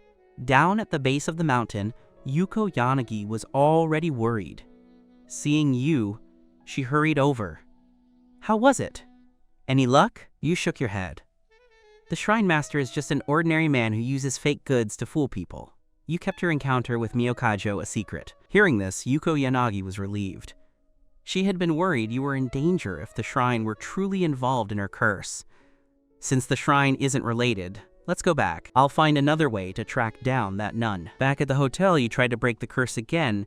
You thought your spiritual energy had doubled, but you soon realized the curse was far stronger than you had anticipated. After exhausting your energy and breaking into a cold sweat, you had to stop. Yuko Yanagi felt bad seeing you so exhausted. Ren Ichinos, let's take it slow. Don't overexert yourself and hurt your body. As she spoke, she gently wiped your forehead. Looking like a virtuous wife, you shook your head wearily. I'm fine, just drained. I need to find a way to recover my energy quickly. Yuko Yanagi looked at you with concern. What do you need to recover? If there's any way I can help, please, don't be shy. People say there is no future in being a security guard, but you are thriving as a security guard in the Villa District. You don't just help residents unclog their drains. You've also made a fortune treating the illnesses of beautiful residents. Yesterday, Kento Ren went to Yoko, Yang Yuhong's beauty salon, and found that business was booming after your help. He would surely recover his 2 million yen soon. Kento Ren had more confidence than ever in your debt collection abilities. Daisuke, who Dale, drove you to an industrial area on the outskirts. It was decrepit, with weeds growing in the abandoned factories, and not a soul in sight. You frowned. Isn't Kenji Songwanghu's company in construction? Why is it located here? Daisuke sneered. You don't know, Master. This Kenji is a thug. He gets contracts by sending his brothers to cause trouble at other sites. The developers just give him a slice of the contract to keep the peace. This kind of company belongs in a free rent industrial zone. You shook your head. It's a miracle he hasn't been arrested. Daisuke explained.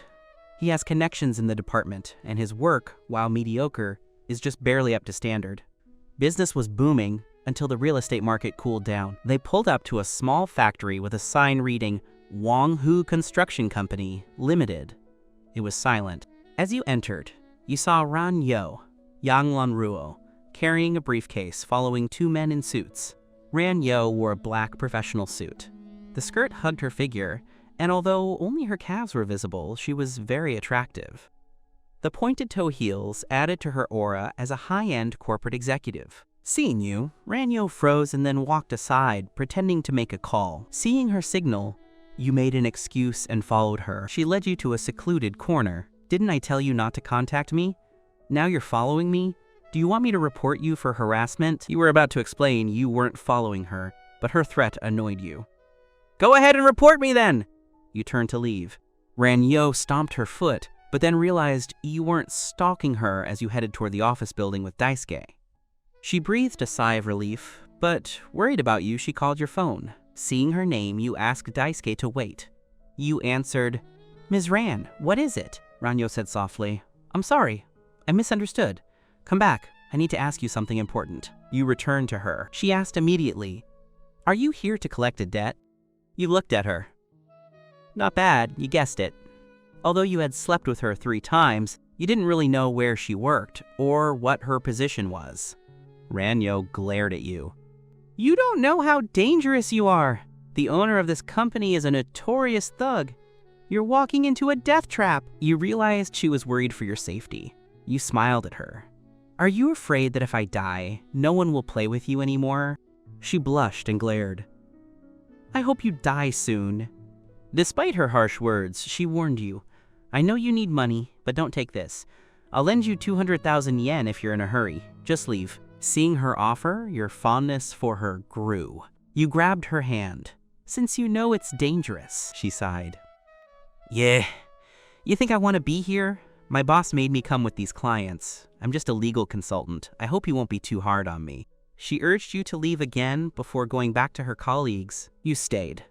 Once she left, you and Daisuke went to the 3rd floor, where she was discussing something with a middle-aged man. The man was bald with a tiger tattoo on his arm. Daisuke whispered, "Master, that's Kenji." Kenji frowned when he saw you. "Are you here to collect too?" Daisuke smiled nervously. "Kenji, I'm the manager for Mr. Ren's firm. We're here for the 20 million owed to the gold tripod company. But my boss has negotiated it down to 10 million to clear the slate." Kenji sneered.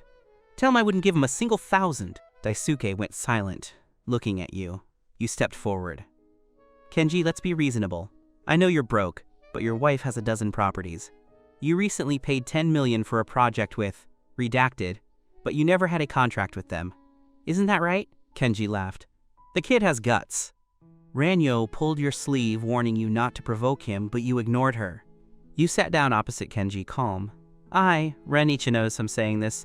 If you don't pay that 10 million today, I guarantee you'll be carried out of this office." Kenji laughed. "In 10 years, you're the first person to threaten me like that? For your guts, I'll leave you a whole corpse." Ranyo panicked, pleading for you. "He's just an ignorant country bumpkin. He doesn't know your prestige, Kenji. Why bother with someone like him? Just teach him a lesson and throw him out." Kenji smirked.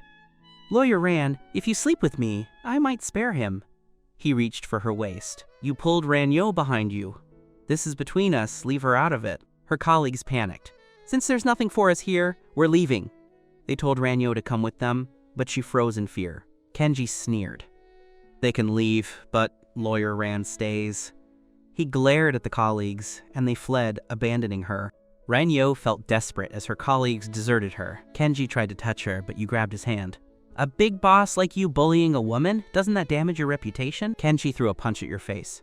"Ignorant kid, I'll show you!" He had studied bagua palms in his youth, and his punch was fast and ruthless. You tilted your head and easily avoided it. Kenji was surprised. "You're fast, but your luck ends here." He threw another punch at your chest. You turned your right hand into a palm, guided his fist, and pulled. He nearly stumbled to his knees. Kenji realized you were stronger than he thought. He backed up, getting serious. He started attacking again, but his martial arts were no match for you. In under 10 moves, you struck his shoulder, nearly knocking him down. You didn't want to cause serious injury, you wanted the money, but Kenji didn't learn. He pulled out a shotgun from his drawer, pointing it at your head. "Good martial arts, but you're not beating a bullet. Kneel and apologize, or I'll kill you." Ranyo screamed for you to apologize. You stood still. You couldn't smell any gunpowder, so you knew it was a fake gun, despite it looking perfect. Kenji was shocked. This fake gun had helped him bluff many veterans. He realized you were dangerous. He summoned his dozen thugs from outside. You frowned, shielding Ranyo. Alone, they meant nothing, but with her here, you had to be careful. You looked at him. "Kenji, I see a dark aura on your forehead. You have a disaster coming, and it's quite significant." Kenji laughed. "You think you can scare me with ghost stories?" He sat back in his chair, ready to have his men drag Ranyo over. But as soon as he sat, he let out a sharp cry and jumped up. He reached behind him and pulled out a bloody thumbtack. "Which bastard put this on my chair?" You had placed it there with spiritual energy. You looked at the chaos and interrupted. "Kenji, I told you you had a disaster coming. Do you believe me now?" People look down on being a security guard, but you are thriving as a security guard in the Villa District. You don't just help residents unclog their drains. And here, you have accumulated connections. You used to be honest and simple. Now you know that honesty doesn't get you anywhere in this city. You helped a boss collect a debt, using your spiritual energy to teach him a lesson. But Kenji still didn't believe it. "Still playing tricks? I want to see you try again." You used your spiritual energy again, sending a tack flying directly into his. Kenji let out another scream and pulled a second bloody thumbtack out of his trousers. Kenji finally panicked. This was too bizarre. His thugs were terrified. Thugs don't fear fighting, but they fear the supernatural. "Boss, maybe he's right. Is this place haunted?" Ranyo grabbed your hand, terrified. The men whispered about this land being an old graveyard. Someone suggested, Boss, maybe ask him to perform a ritual? Kenji glared. Shut up! There are no ghosts here, he's just scaring you. You sat on a chair and poured yourself some tea. Kenji was annoyed. Get up! You drank slowly. Kenji, you've been targeted by something dirty. If you don't treat it, you won't last 3 days. Kenji was scared but stubborn. Kid. Before he could finish, a toothpick struck him again. He screamed in agony, pulling out the third object. He finally surrendered. Master, please, save me. I'll do anything. This was the result you wanted. Fine, but what about the 20 million? Kenji cried. I really can't pay 20 million. Can I pay 10? You agreed. Fine, 10 million for now. Kenji rushed to call his office. Half an hour later, Kento Ren called. You're a genius. He just wired 10 million to us. How did you do it? You gave a vague answer. I'll tell you later. I still have to perform a ritual for him. You turned to Kenji. That 10 million was a debt. This ritual is a separate fee. Kenji was humble now. What's the fee? You said coolly. For a spirit this strong, 2 million. Kenji looked pained. I don't have that cash. Can I pay with a commercial storefront I own? You checked his expression, saw no lie, and agreed.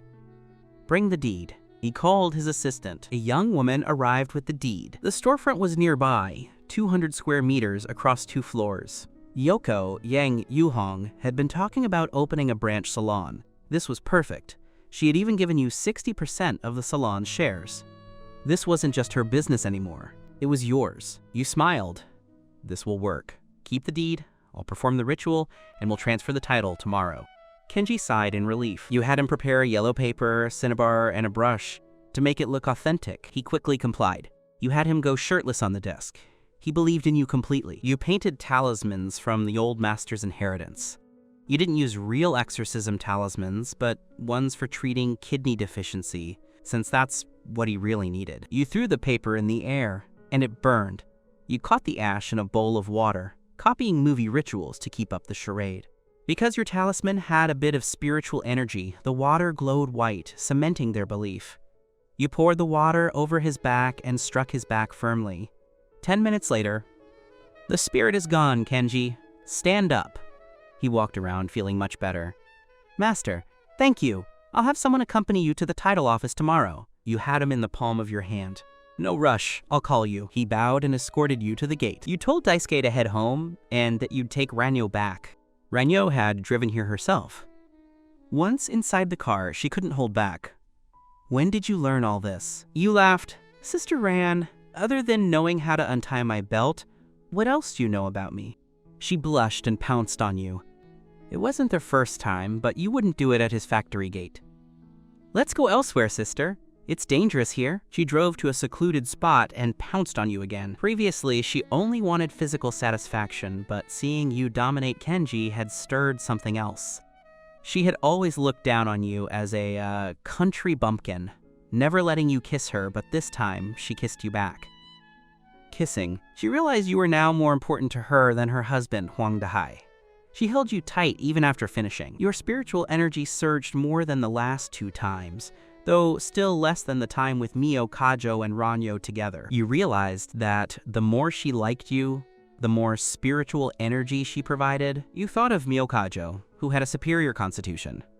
Sister Ran, I saw Mio Kajo at the shrine, apparently there to pray with her husband. Ranyo grew tense. You saw her husband? You nodded. He had such murderous intent. Who is he? Ranyo stopped hiding it. Her husband is a crime boss in Jianye. I heard that if anyone eyes her, they just disappear. At least a dozen men have died because of him in the last 2 years. That's why I warned you. Right then, she got a call from her husband, Huang Dahai. Wife, I heard you had trouble at the factory. Do you need me to call a friend? I know an uncle in the police station. Ranyo shook her head. It's handled. I'll be home soon. Huang Dahai asked. I heard you ran into that idiot Ren Ichinose at the office. Is it that security guard from our complex? Ranyo glanced at you. Yes, it's him. Huang Dahai said, Wife, stay away from him. He's a loser, and he'll drag you down with him. Ranyo looked at you and saw your irritation. She grabbed your hand and pulled it into her clothes to appease you. You were annoyed, but then you thought, I'm sleeping with his wife. Why be angry at the loser remark? You were fine. You pinched her chest intentionally. She whimpered and squeezed her legs together. Are you mad? You shook your head, lit a cigarette. and blew a ring of smoke. Divorce Huang Dahai. A flash of light appeared in her eyes, but she refused. I don't want to divorce yet. You looked at her, confused. That man doesn't deserve you at all.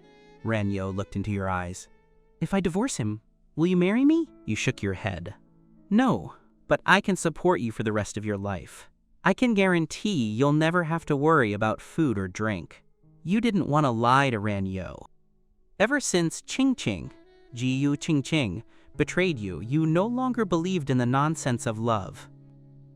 Even if it were Yuko Yanagi or Michiru Shiroi asking to marry you, you would have to think about it very carefully. Ranyo gave your thigh a heavy slap. Scumbag! I knew you wouldn't marry me, yet you still want me to get a divorce? Yesterday, they were still trampling you under their feet. Today, you have made it so they can no longer even reach your level. Once, you were just a lowly security guard that the wealthy looked down upon. In just 30 days, you have made those titans with millions in assets not even worthy of looking up to you. Even the high and mighty wealthy woman who first sought your help now looks at you with eyes full of envy. And you simply stopped following the honest, humble path you were on, deciding instead to give as good as you got to those crooked bosses. You sat in the car, slowly lit a cigarette, and blew a smoke ring. Divorce Daisuke, Huang Dahai. A flash of light crossed Ranyo, Sa's eyes, but she immediately shook her head in refusal. I don't want a divorce just yet. You looked at her, confused. That Daisuke doesn't deserve you at all. Ranyo looked into your eyes. If I divorce him, will you marry me? You shook your head. Not for now. Give me 1 year. I can make you wealthier than you are now. Although I can't marry you, we can have 2 children. I can visit you and the kids occasionally. Isn't that better than being with that short, fat man Daisuke? The light in Ranyo, its eyes grew brighter, but she still shook her head. You can't even afford a villa like the one we live in right now. How dare you talk about making me wealthier than I am? You looked at her with confidence. Do you think, with my skills, I can't earn enough for a villa like yours in a year? Ranyo felt increasingly tempted, but finally shook her head.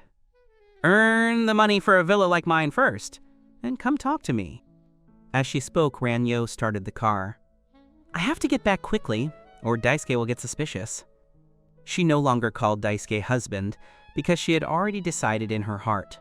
From now on, she would live separately from him, and would not let him touch her again. From now on, her body belonged only to you. Ranyo dropped you off at the entrance of Kento Ren's company, and drove away. Seeing you return in triumph, Kento Ren led the whole company to the entrance to greet you. Brother Ren, if you hadn't stepped in to help this time, my company wouldn't have survived. Say no more. Tonight, this older brother will take you out for a proper night on the town. You didn't know what kind of activity he meant by night on the town. Thinking it was just drinking and karaoke, you didn't refuse. Although you were now worth several million yen, you had never been to such entertainment venues and knew nothing about them. USO Koyama and his men were veterans of such places. When they heard Kento Ren was taking you out, they were delighted. Seeing Kento Ren walk away to make a reservation, USO Koyama patted your shoulder. Master, you've never been to a high-end club before, have you? It was true. There was no need to put on an act for Kento Ren and USO Koyama. They wouldn't look down on you just because you hadn't been to such places. USO Koyama let out a wicked laugh. Then today, you're in for a treat! Master, what kind of uniform do you like? Flight attendant? Office lady? Nurse? Maid? Or maybe a teacher? If you like these, student, look, you have to tell Boss Kento in advance. I hear the girls in student uniforms at the Metropolis Club are very popular. You usually have to book them ahead of time. You were completely bewildered by USO Koyama's words. What office lady? What teacher? What do you mean? USO Koyama gave another lecherous grin. Master, if you really don't understand, don't ask. Once you get to the Metropolis Club, you'll naturally understand. Filled with questions, you followed Kento Ren and the others to the Metropolis Club. The club wasn't located in a bustling area, but the decor was extremely high-end and luxurious. Upon entering, there was a high platform with dozens of steps, and on both sides stood 2 rows of beautiful women wearing various styles of cheongsam. These women were all tall and slender with impressive figures. As you walked in, the 20-plus women bowed in unison. Welcome! You had never seen such a display and couldn't help but whisper to USO Koyama, Brother Who, Spending a night here must cost a fortune, right? USO Koyama laughed and waved his hand. Master, Boss Kento is paying today, so don't worry about the cost. You continue to press. I just want to know how much a night costs. If I need to entertain important guests later, I might want to bring them here. The face they put on at the door is quite impressive. USO Koyama then whispered, I heard from the boss that every time he hosts a dinner here, the bill is never less than 20,000 yen. You sighed in relief. If it was only 20,000. With your current strength, you could afford it. Once inside the private room, Kento Ren handed you a menu. Master, do you prefer things to be wild or a bit more reserved? You were confused. What do you mean? USO Koyama hurriedly explained. If Master likes it wild, we'll all stay in one big suite, and everyone picks a girl to hang out together. If Master prefers to be reserved, we can get you a smaller room downstairs and get you 2 girls of your own. Your heart began to race. You didn't know what kind of hanging out they meant, but you guessed there were definitely programs not suitable for children. You decided to play it reserved. Being in a room with a bunch of old men doing those kinds of things was something you couldn't accept. Even if it wasn't as extreme as the rumors said, you still couldn't stomach it. Kento Ren understood immediately. Then I'll get you a private suite and 2 girls, Master. As he spoke, he picked up a tablet on the table and opened the photo gallery. The gallery was filled with young beauties wearing uniforms. Some wore flight attendant outfits, some student uniforms, some professional office wear, and a few were dressed as teachers with pointers. Seeing these photos, you finally understood what USO Koyama meant by uniforms earlier. You scanned the screen and chose a girl in a flight attendant uniform. You had always been poor and had never even been on an airplane. A flight attendant had always been a distant, unreachable existence to you. Kento Ren finalized the package and a waiter led you to your suite.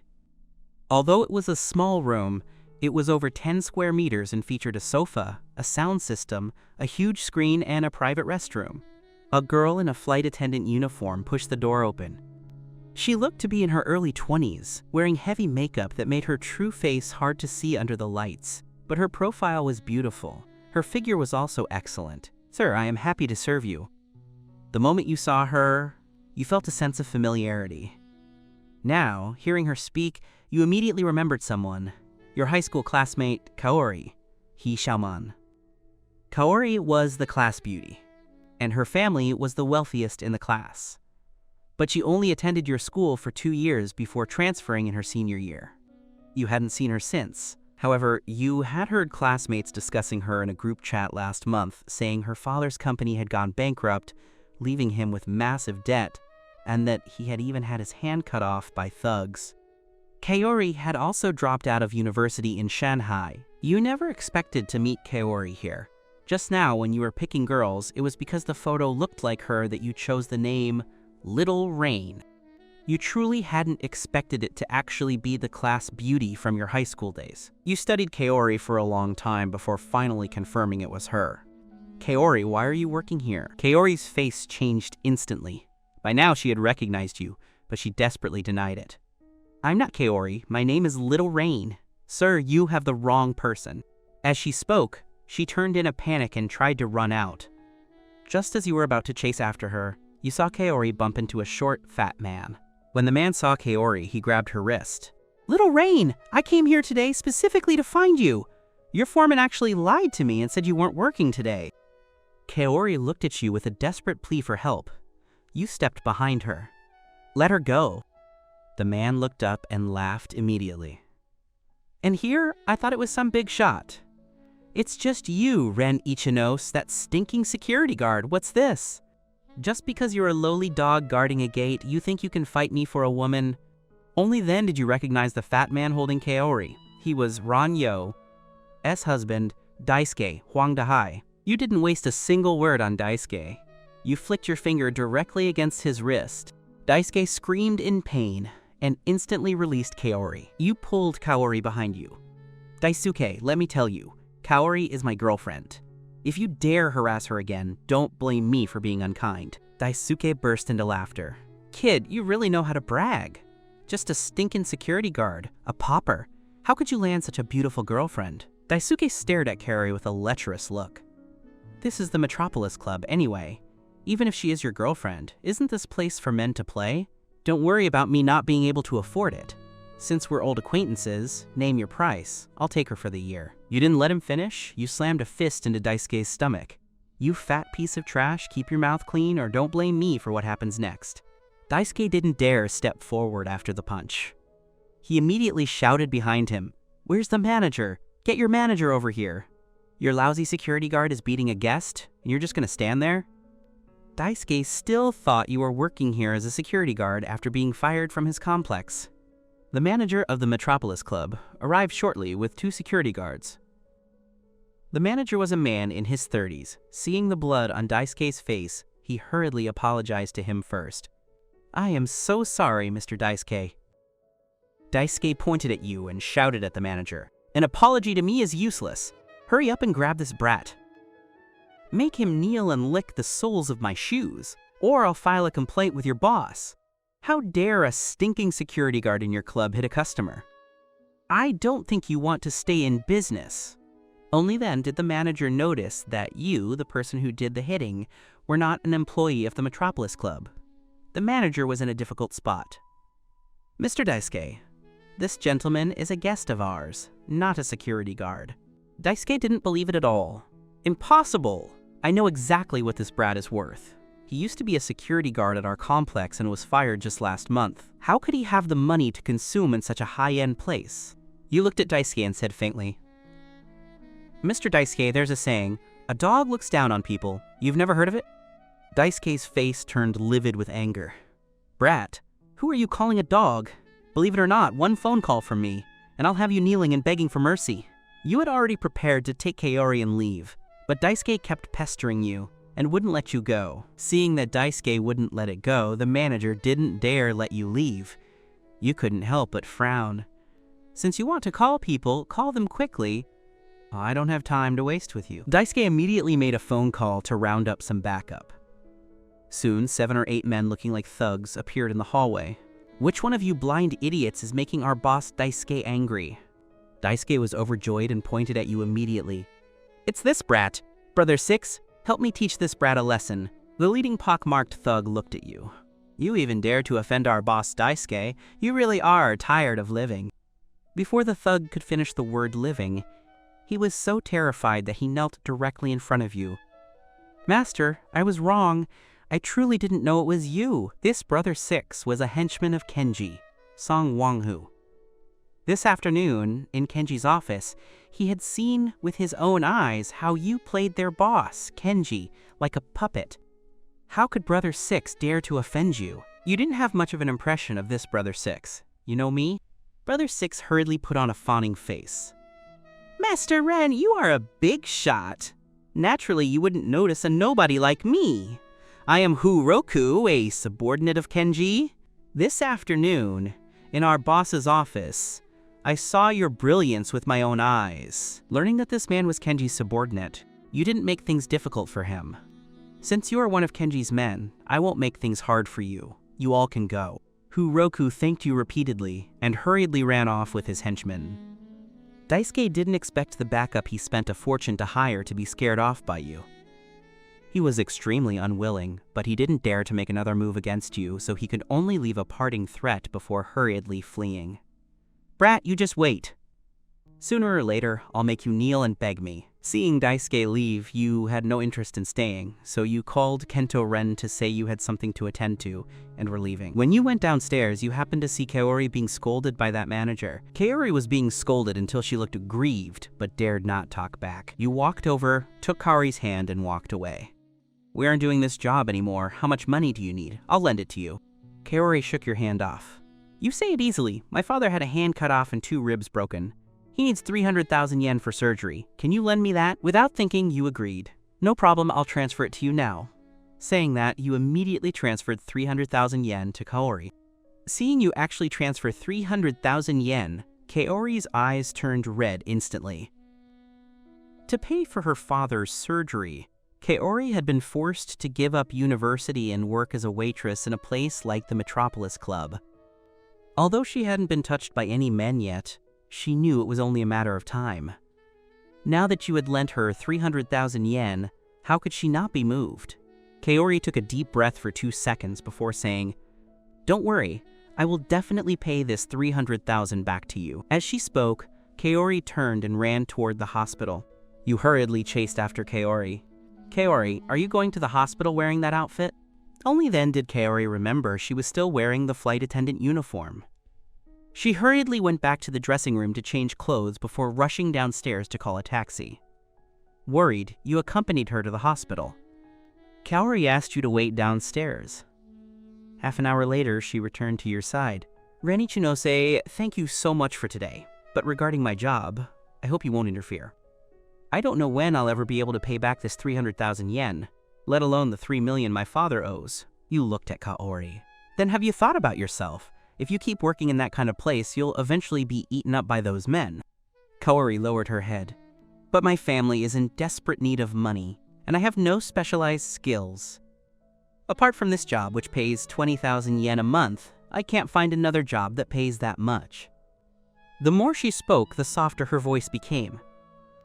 If there had been any other way, Kaori naturally wouldn't have gone to work at a place like the Metropolis Club. "How about this? Become my secretary. I recently registered a company that will open soon, and I'm looking for people. If you're willing, I'll pay you 20,000 a month. Plus, I'll give you 2 points of equity in the company. If the company does well, the annual dividends won't be less than your salary." A flash of joy crossed Kaori's eyes, but she immediately lowered her head again. "Forget it. I don't understand anything. How could I be your secretary?" You took Kaori to the small flower garden in front of the hospital building. "Kaori, don't think I'm asking you to be my secretary out of pity. I truly need a reliable person. To me, whether a secretary has great ability is not important. The most important thing is loyalty. My company is currently just a shell. Apart from an office and me, the boss, there's almost nothing." Kaori was confused. "Then how do you make money?" You laughed. "In Shanghai, people who make big money often don't rely on doing the work themselves, but on networking. I have a friend who has various resources and can help me get contracts for construction and renovation. Once I get the contract, I find a reliable renovation company to do the work. I just act as the middleman and can make the money safely." Kaori looked at you with a glimmer of admiration in her eyes. "I never thought, after 5 or 6 years, you'd be doing so well in Shanghai. Since you trust me so much, I'll give it a try." You were delighted. Yesterday, Michiru Shiroi told you the company was registered and the office was set up, telling you to find 2 reliable people to get it running. You had been worrying about this for the past 2 days. In Shanghai, finding talent is easy, but finding someone reliable is harder than in small cities. Your first thought was Yuko Yanagi. If you handed the daily affairs to her, you would be absolutely at ease, but Yuko's ability was limited. She hadn't attended university. Furthermore, Yuko still had to run her small shop. Currently, because Kento Ren was helping her, the shop was doing well. You estimated she wouldn't be willing to close the shop to manage your renovation company. And you didn't have many other friends in Shanghai. If Ryoko, Liu Ruyan, hadn't betrayed you, handing this job to her would have been ideal. But because of money, she chose to be a mistress for USO Koyama, Hu Yusong. A woman like that you could never trust again. Now that you had met Kaori, the problem was solved. "Kaori, where do you live? I'll take you back." Kaori blushed. "I'm staying at a classmate's for now. You can just drop me at the complex gate." You took a taxi to drop Kaori off. As you both got out of the car, she asked, "So when do I start work?" You smiled as you looked at her. "When do you want to start?" Kaori said immediately. "The sooner, the better, naturally." Under the moonlight, the face of Kaori, now washed of her heavy makeup, looked pure and a bit shy, making your heart flutter. "Then let's start tomorrow. I'll take you to see our office." Back in high school, you actually had a secret crush on Kaori. At that time, most of the boys in your class did. But Kaori was not only beautiful, her family was wealthy. Even though you all had a crush on her, no one dared to confess, including you. The reason you chose to date Ryoko after Kaori was gone was that Ryoko's features were 30% similar to hers. But compared to Kaori, Ryoko was far behind. Watching Kaori's shyness, you felt a sense of triumph. There is no man who wouldn't feel smug having the goddess he had a secret crush on in high school working as his secretary. After telling Kaori the office address, You watched her enter the high-rise building before taking a taxi back to the hotel. Because the peach blossom curse in Michiru Shiroi's body was stable today, she didn't come to see you tonight. The next morning, after breakfast, you took a taxi to the Golden Tripod Tower, where Kaori was already waiting downstairs. Michiru Shiroi's rented office was on the 6th floor. Kaori was wearing a white shirt with an exquisite bow tie, simple yet elegant, paired with a black pencil skirt that traced her lovely curves. The overall look was capable yet feminine. Seeing you, Kaori hurried over. "Good morning, Boss Ren," hearing her call you. "Boss, you weren't quite used to it." "Kaori, don't call me boss, just call me by my name." Kaori shook her head. "That won't do. I'm your secretary now. If I call you by your name, others will think I don't respect you as my boss." As the two of you talked and were about to enter the elevator, you suddenly saw a familiar figure run over. Your ex-girlfriend, Ryoko. When she saw you, her face darkened. "Ren Ichinos, are you sick? I already told you, it's impossible for us to get back together. Why are you still following me to my company? Don't think just because we did it once last time, you can push for more and get me to reconcile with you. I'm telling you, even if Yu Yu-song can't marry me, even if I have to be his mistress forever, I will never get back together with you." You didn't expect Ryoko to be so self-centered. You said coldly, "Don't worry, even if you wanted to get back together, I wouldn't." Ryoko didn't believe it at all. "If you don't want to get back together, why follow me to my company?" You really didn't want to talk to Ryoko, so you simply ignored her. But Ryoko thought you were feeling guilty. "What? Did I guess right? Can't answer because you're feeling guilty?" Kaori, standing beside you, couldn't watch anymore and explained, "Ryoko, you misunderstood. Boss Ren isn't here for you. His newly opened company is right here on the 6th floor of this tower." Ryoko looked at Kaori. The two hadn't seen each other in over 5 years, and Ryoko didn't recognize her. "Beauty, you must be a hired actress he brought in, right? You should put more effort into your acting." "Didn't Ren Ichinos tell you? The 6th floor of the Golden Tripod Tower is our Seiryu renovation." Kaori had never been to the Golden Tripod and didn't know the situation. She hurriedly looked at you. "It was your first time here, too." "I don't know what's going on either. Anyway, the address my friend gave me was the 6th floor. Let's go up and see the situation first." Ryoko looked at you with disdain. "Act! Go ahead and act!" You really didn't want to waste words with someone like Ryoko, so you didn't explain further. The elevator reached the 6th floor quickly. Ryoko went to punch her clock, while you and Kaori searched for your office. The 6th floor of the Golden Tripod Tower was thousands of square meters. After circling around, you finally found a small storefront on the side with a sign that read Unshow Renovation. You knew the name Michiru Shiroi had registered for you was indeed Unshow Renovation, so you took out the key and tried it. Sure enough, the door opened. You sighed in relief. Luckily, there was no mistake.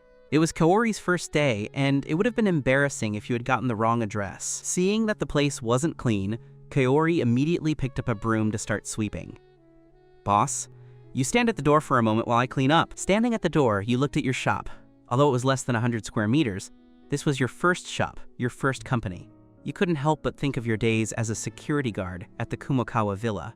Back then, you were busy all day, barely making $5,000 or $6,000 a month, often suffering the abuse of the owners, not to mention having your pay docked. Back then, you would never have imagined you'd have a company of your own one day. As you looked at your company and thought about your old life, Ryoko's voice came from behind. "Oh, you really came prepared! So you successfully got a job as a renovation worker here, huh? A worker pretending to be the boss? Ren Ichinos, how was I so blind as to not realize you were this shameless? If I had known, I would have broken up with you long ago." You ignored Ryoko and walked into the office. But Ryoko kept chasing you inside. "What?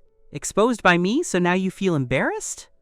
If you feel embarrassed, don't brag in front of me." You threw the company's business license right in front of Ryoko.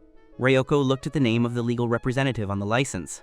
She suddenly froze. She picked up the license and stared at it for a long time, discovering that the legal representative was indeed your name. Ryoko felt her brain short-circuit. This is impossible. You're just a poor security guard who guards gates with no money and no degree. How could you possibly open a company? You still didn't explain. After putting away the license, you said to Ryoko "Designer Ryoko, since you know I wasn't bragging, can you leave now?" Ryoko walked back to her company like a lost soul. With the help of Hugh Song, she had successfully joined Siryu Renovation, but she was only a junior designer with a team leader above her. Her team leader was a middle-aged woman in menopause named Sato Chian, who had argued with her husband yesterday and was in an exceptionally bad mood. Seeing Ryoko sitting foolishly in her chair not doing any work, she immediately scolded her. "Ryoko, what are you doing? The company pays you to work, not to go on vacation. Don't think just because you have Hugh Song backing you, I can't do anything to you. If you don't finish the tasks I assign, I'll still have you fired by the manager." Ryoko hurriedly lowered her head to work, but the fact that you opened a company was like a thorn in her heart, making her unable to let it go. As soon as she finished the tasks, she made an excuse to go to the bathroom and secretly ran to your company again. At this time, only Kaori was in the office, continuing to clean. Ryoko observed Kaori from afar for a long time and finally realized that she seemed to be their high school classmate. Ryoko was delighted and immediately entered the company. "You're Kaori, right?"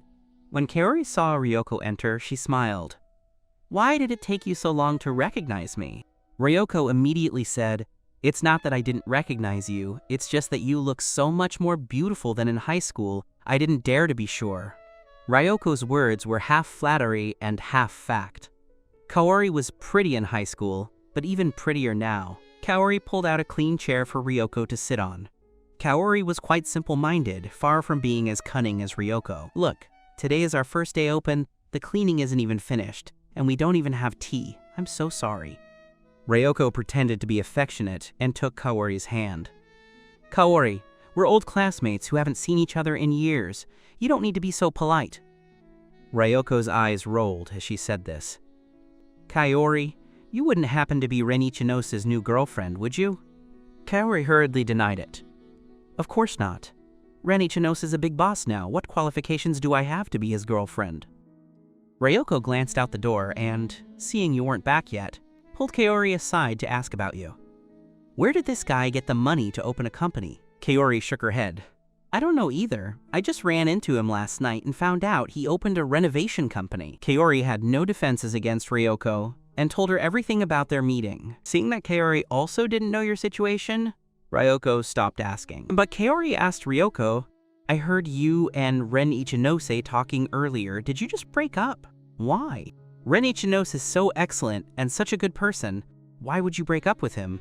Although Ryoko didn't know how you opened this company, she was convinced that opening it right next to theirs meant you would definitely not be able to compete, and would go out of business before long. She made no secret of her disdain for you. "Kaori, are you talking about Ren Ichinose? I dated him for 5 years. How did I never discover what was excellent about him?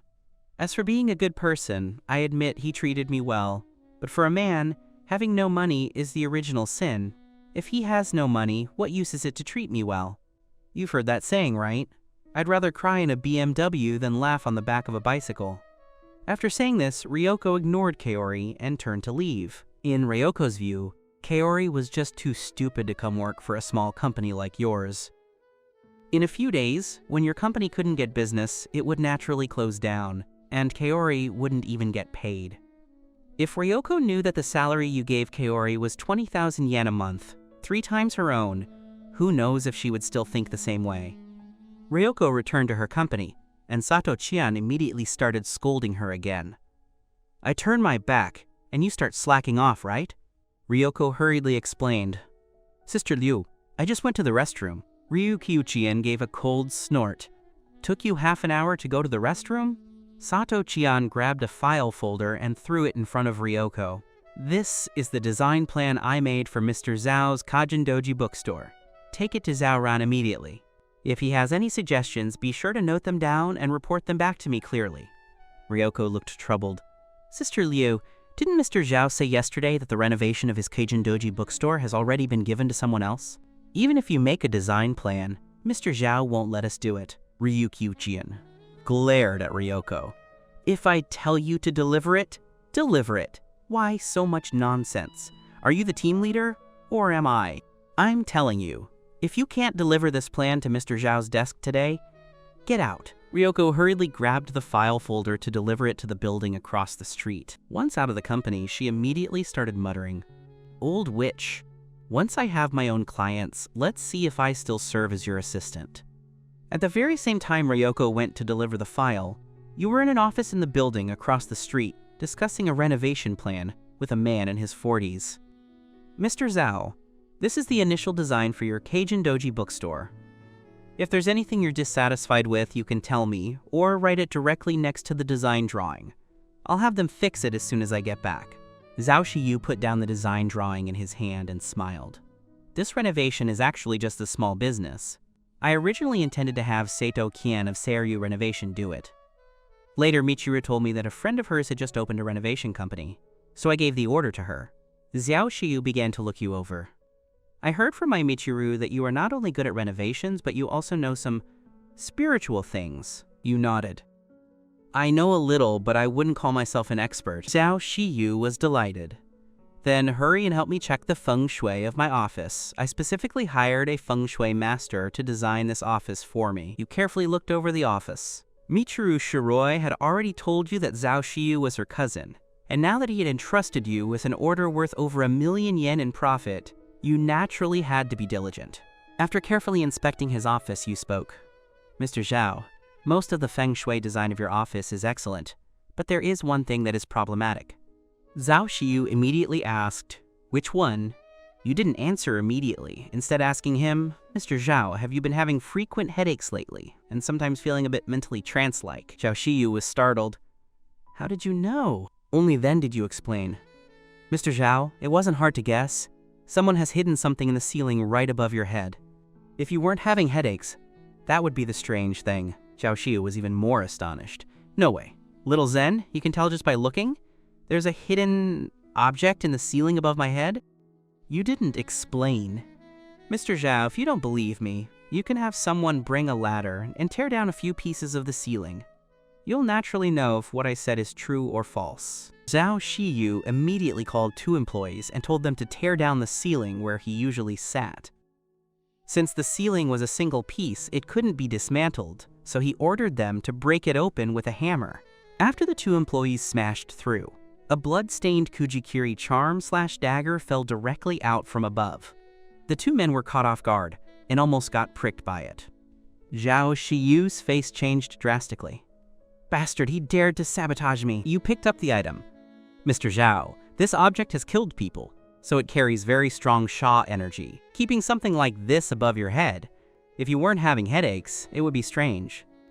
Zhao Shiyu slammed the table in anger. "Get this thing out of here immediately!" You stopped him. "This object is still stained with the victim's blood. If you send it to the police station, they should be able to find out who the victim was. Perhaps through this clue, you can find out who the person harming you is." Zhao Shiyu nodded repeatedly. "Little Zen, you are so thorough." He immediately went to make a phone call. After hanging up, Zhao Shi took your hand with exceptional warmth. "Little Zen, you aren't using X-ray vision, so how did you find that hidden object?" You smiled and explained, "If this were just an ordinary object, I wouldn't have easily noticed it, but it has killed people, and its Sha energy is extremely strong. Even through the ceiling, it's quite obvious. For those of us who understand feng shui, it's easy to find." After hearing your explanation, Zhao Shiyu slammed the table in anger again. "It seems I was scammed by that feng shui master I hired last time. After my office was renovated, I specifically invited him to take a look. That old thing said my office design was excellent, and there were no problems. What is the background of this master you invited?" Zhao Shiyu shook his head. "I'm not sure. The head of the Oizumi Shrine recommended him to me. The old monk said this master was a very good friend of his, and had a great reputation in the world, so I trusted him." Hearing that it was recommended by the head of the Oizumi Shrine, you immediately said, "If so, the fact that there was a cursed object on the ceiling might not be something he intentionally hid. He might not have seen it at all. A few days ago, I accompanied Sister Michiru to the Oizumi Shrine and watched their head monk perform a ritual on the spot. I discovered that the monk's consecration was just a hoax, with no effect whatsoever." Zhao Shiyu looked surprised. "Is that so? People in my circle all say the head of the Oizumi Shrine is very powerful. Turns out this old monk is also a scammer." Zhao Shiyu thought for a moment and dialed the Feng Shui master's phone. "Master Zhang, I have another job here. I'd like to invite you to take a look. Do you have time today? An old man's voice came from the other side. Oh, Mr. Zhao, I have a job this afternoon. I might not be able to come today. Could I come tomorrow to take a look for you? Zhao Shiyu immediately said, I'll add another 20,000 yen for you. The Master Zhang on the other side changed his tone immediately. All right, since Mr. Zhao is in such a hurry, I'll drive over now. Send me your address. Zhao Shiyu suppressed his anger. Just come straight to my office. After hanging up, Zhao Shiyu said to you, Little Zen, when this old fraud arrives in a moment, help me expose his tricks. You felt a bit troubled. Mr. Zhao, we are all eating from the same world of feng shui. Cutting off someone's path to wealth is like killing their parents. If you ask me to do this, won't they hate me to death? Zhao Shiyu gave a cold hum. What are you afraid of? I'll back you up. You don't need to fear this old thing, Zhang Jusheki. As long as you vent this anger for me today, I'll give you a contract of no less than 2 million yen every month from now on. You were delighted. The contracts Zhao Shiyu gave, you had a gross margin of over 40%. Even if you passed it through someone else, you could at least earn 30%. 2 million yen would yield a profit of 500,000 or 600,000. That meant from now on, just by relying on Zhao Shiyu, you could earn 6 or 7 million a year. You couldn't refuse. All right, then I'll give it a try. Seeing you agree, Zhao Shiyu patted your shoulder. Good man. The old thing won't be here for at least an hour. If you have anything to do, go ahead. You remembered that you had forgotten to leave the office key with Kaori, so you prepared to head back. On the first floor of Zhao Shiyu, Kek's company, Ryoko was negotiating with the receptionist. Beauty, I am really here to deliver a design plan to Mr. Zhao. Can you please call Mr. Zhao for me? The receptionist was unmoved. Sorry, Miss Ryoko, our Mr. Zhao said he has important business today and won't see any outsiders. If you really are here to deliver a design plan, just leave it. When Mr. Zhao has time, I will pass it on to him.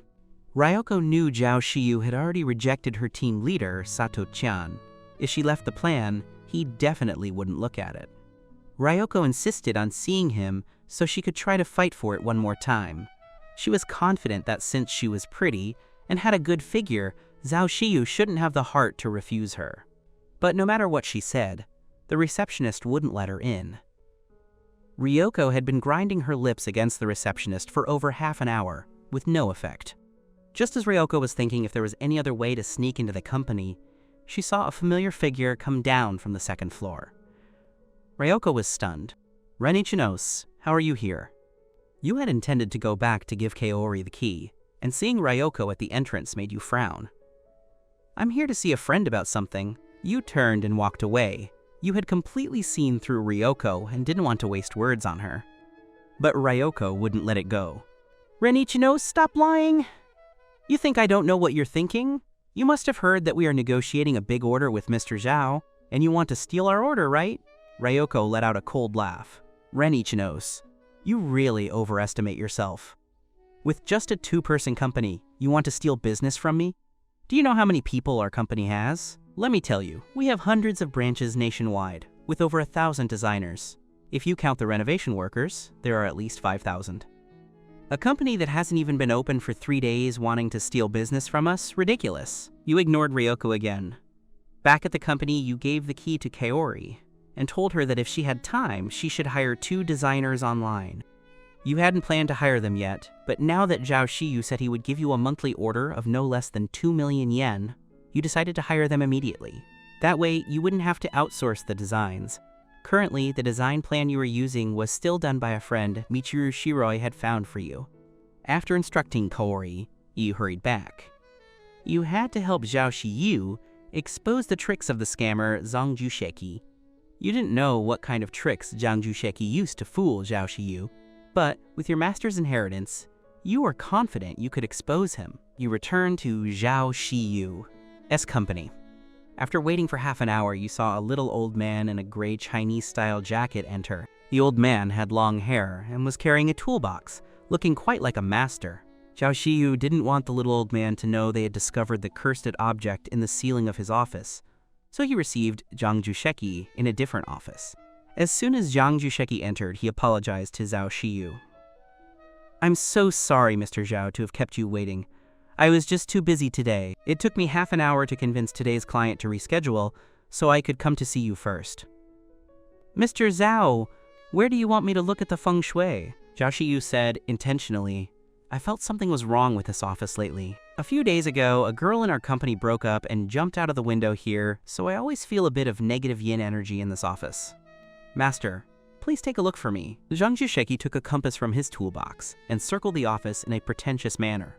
After circling once, he immediately said, Mr. Zhao, what you said is not wrong at all. There is an extremely heavy yin energy in this room. As he spoke, he handed the compass to Zhao Shiyu. Mr. Zhao, look, the needle on my compass is shaking violently, which proves there is a very powerful evil spirit around here. Zhao Shiyu intentionally acted scared. Master, what should I do? Can you help me remove this evil spirit? Zhang Jusheki pretended to be troubled. Mr. Zhao, let me tell you the truth. With my skill, removing this evil spirit is not impossible, but it will do great damage to my own power. Zhao Shiyu immediately said, I'll add another 20,000 yen, does that work? Zhang Jusheki was inwardly delighted. This was exactly the effect he wanted. Mr. Zhao, you really give me, Zhang Jusheki, too much face. All right, then I will try. As the saying goes, a man dies for a friend, and since Mr. Zhao thinks so highly of me, no matter how powerful this evil spirit is, I will try my best to remove it for you. After saying this, Zhang Jusheki started taking out his tools to exorcise evil spirits. His tools were very complete.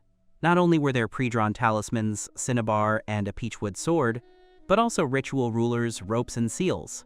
Even you had to admit it looked professional. Just as you were watching the excitement, you discovered that at the very bottom of Zhang Jusheki's toolbox, there was an item that faintly emitted a somewhat familiar aura. However, because the bottom of the box was covered with a piece of black cloth, you couldn't tell what was hidden underneath.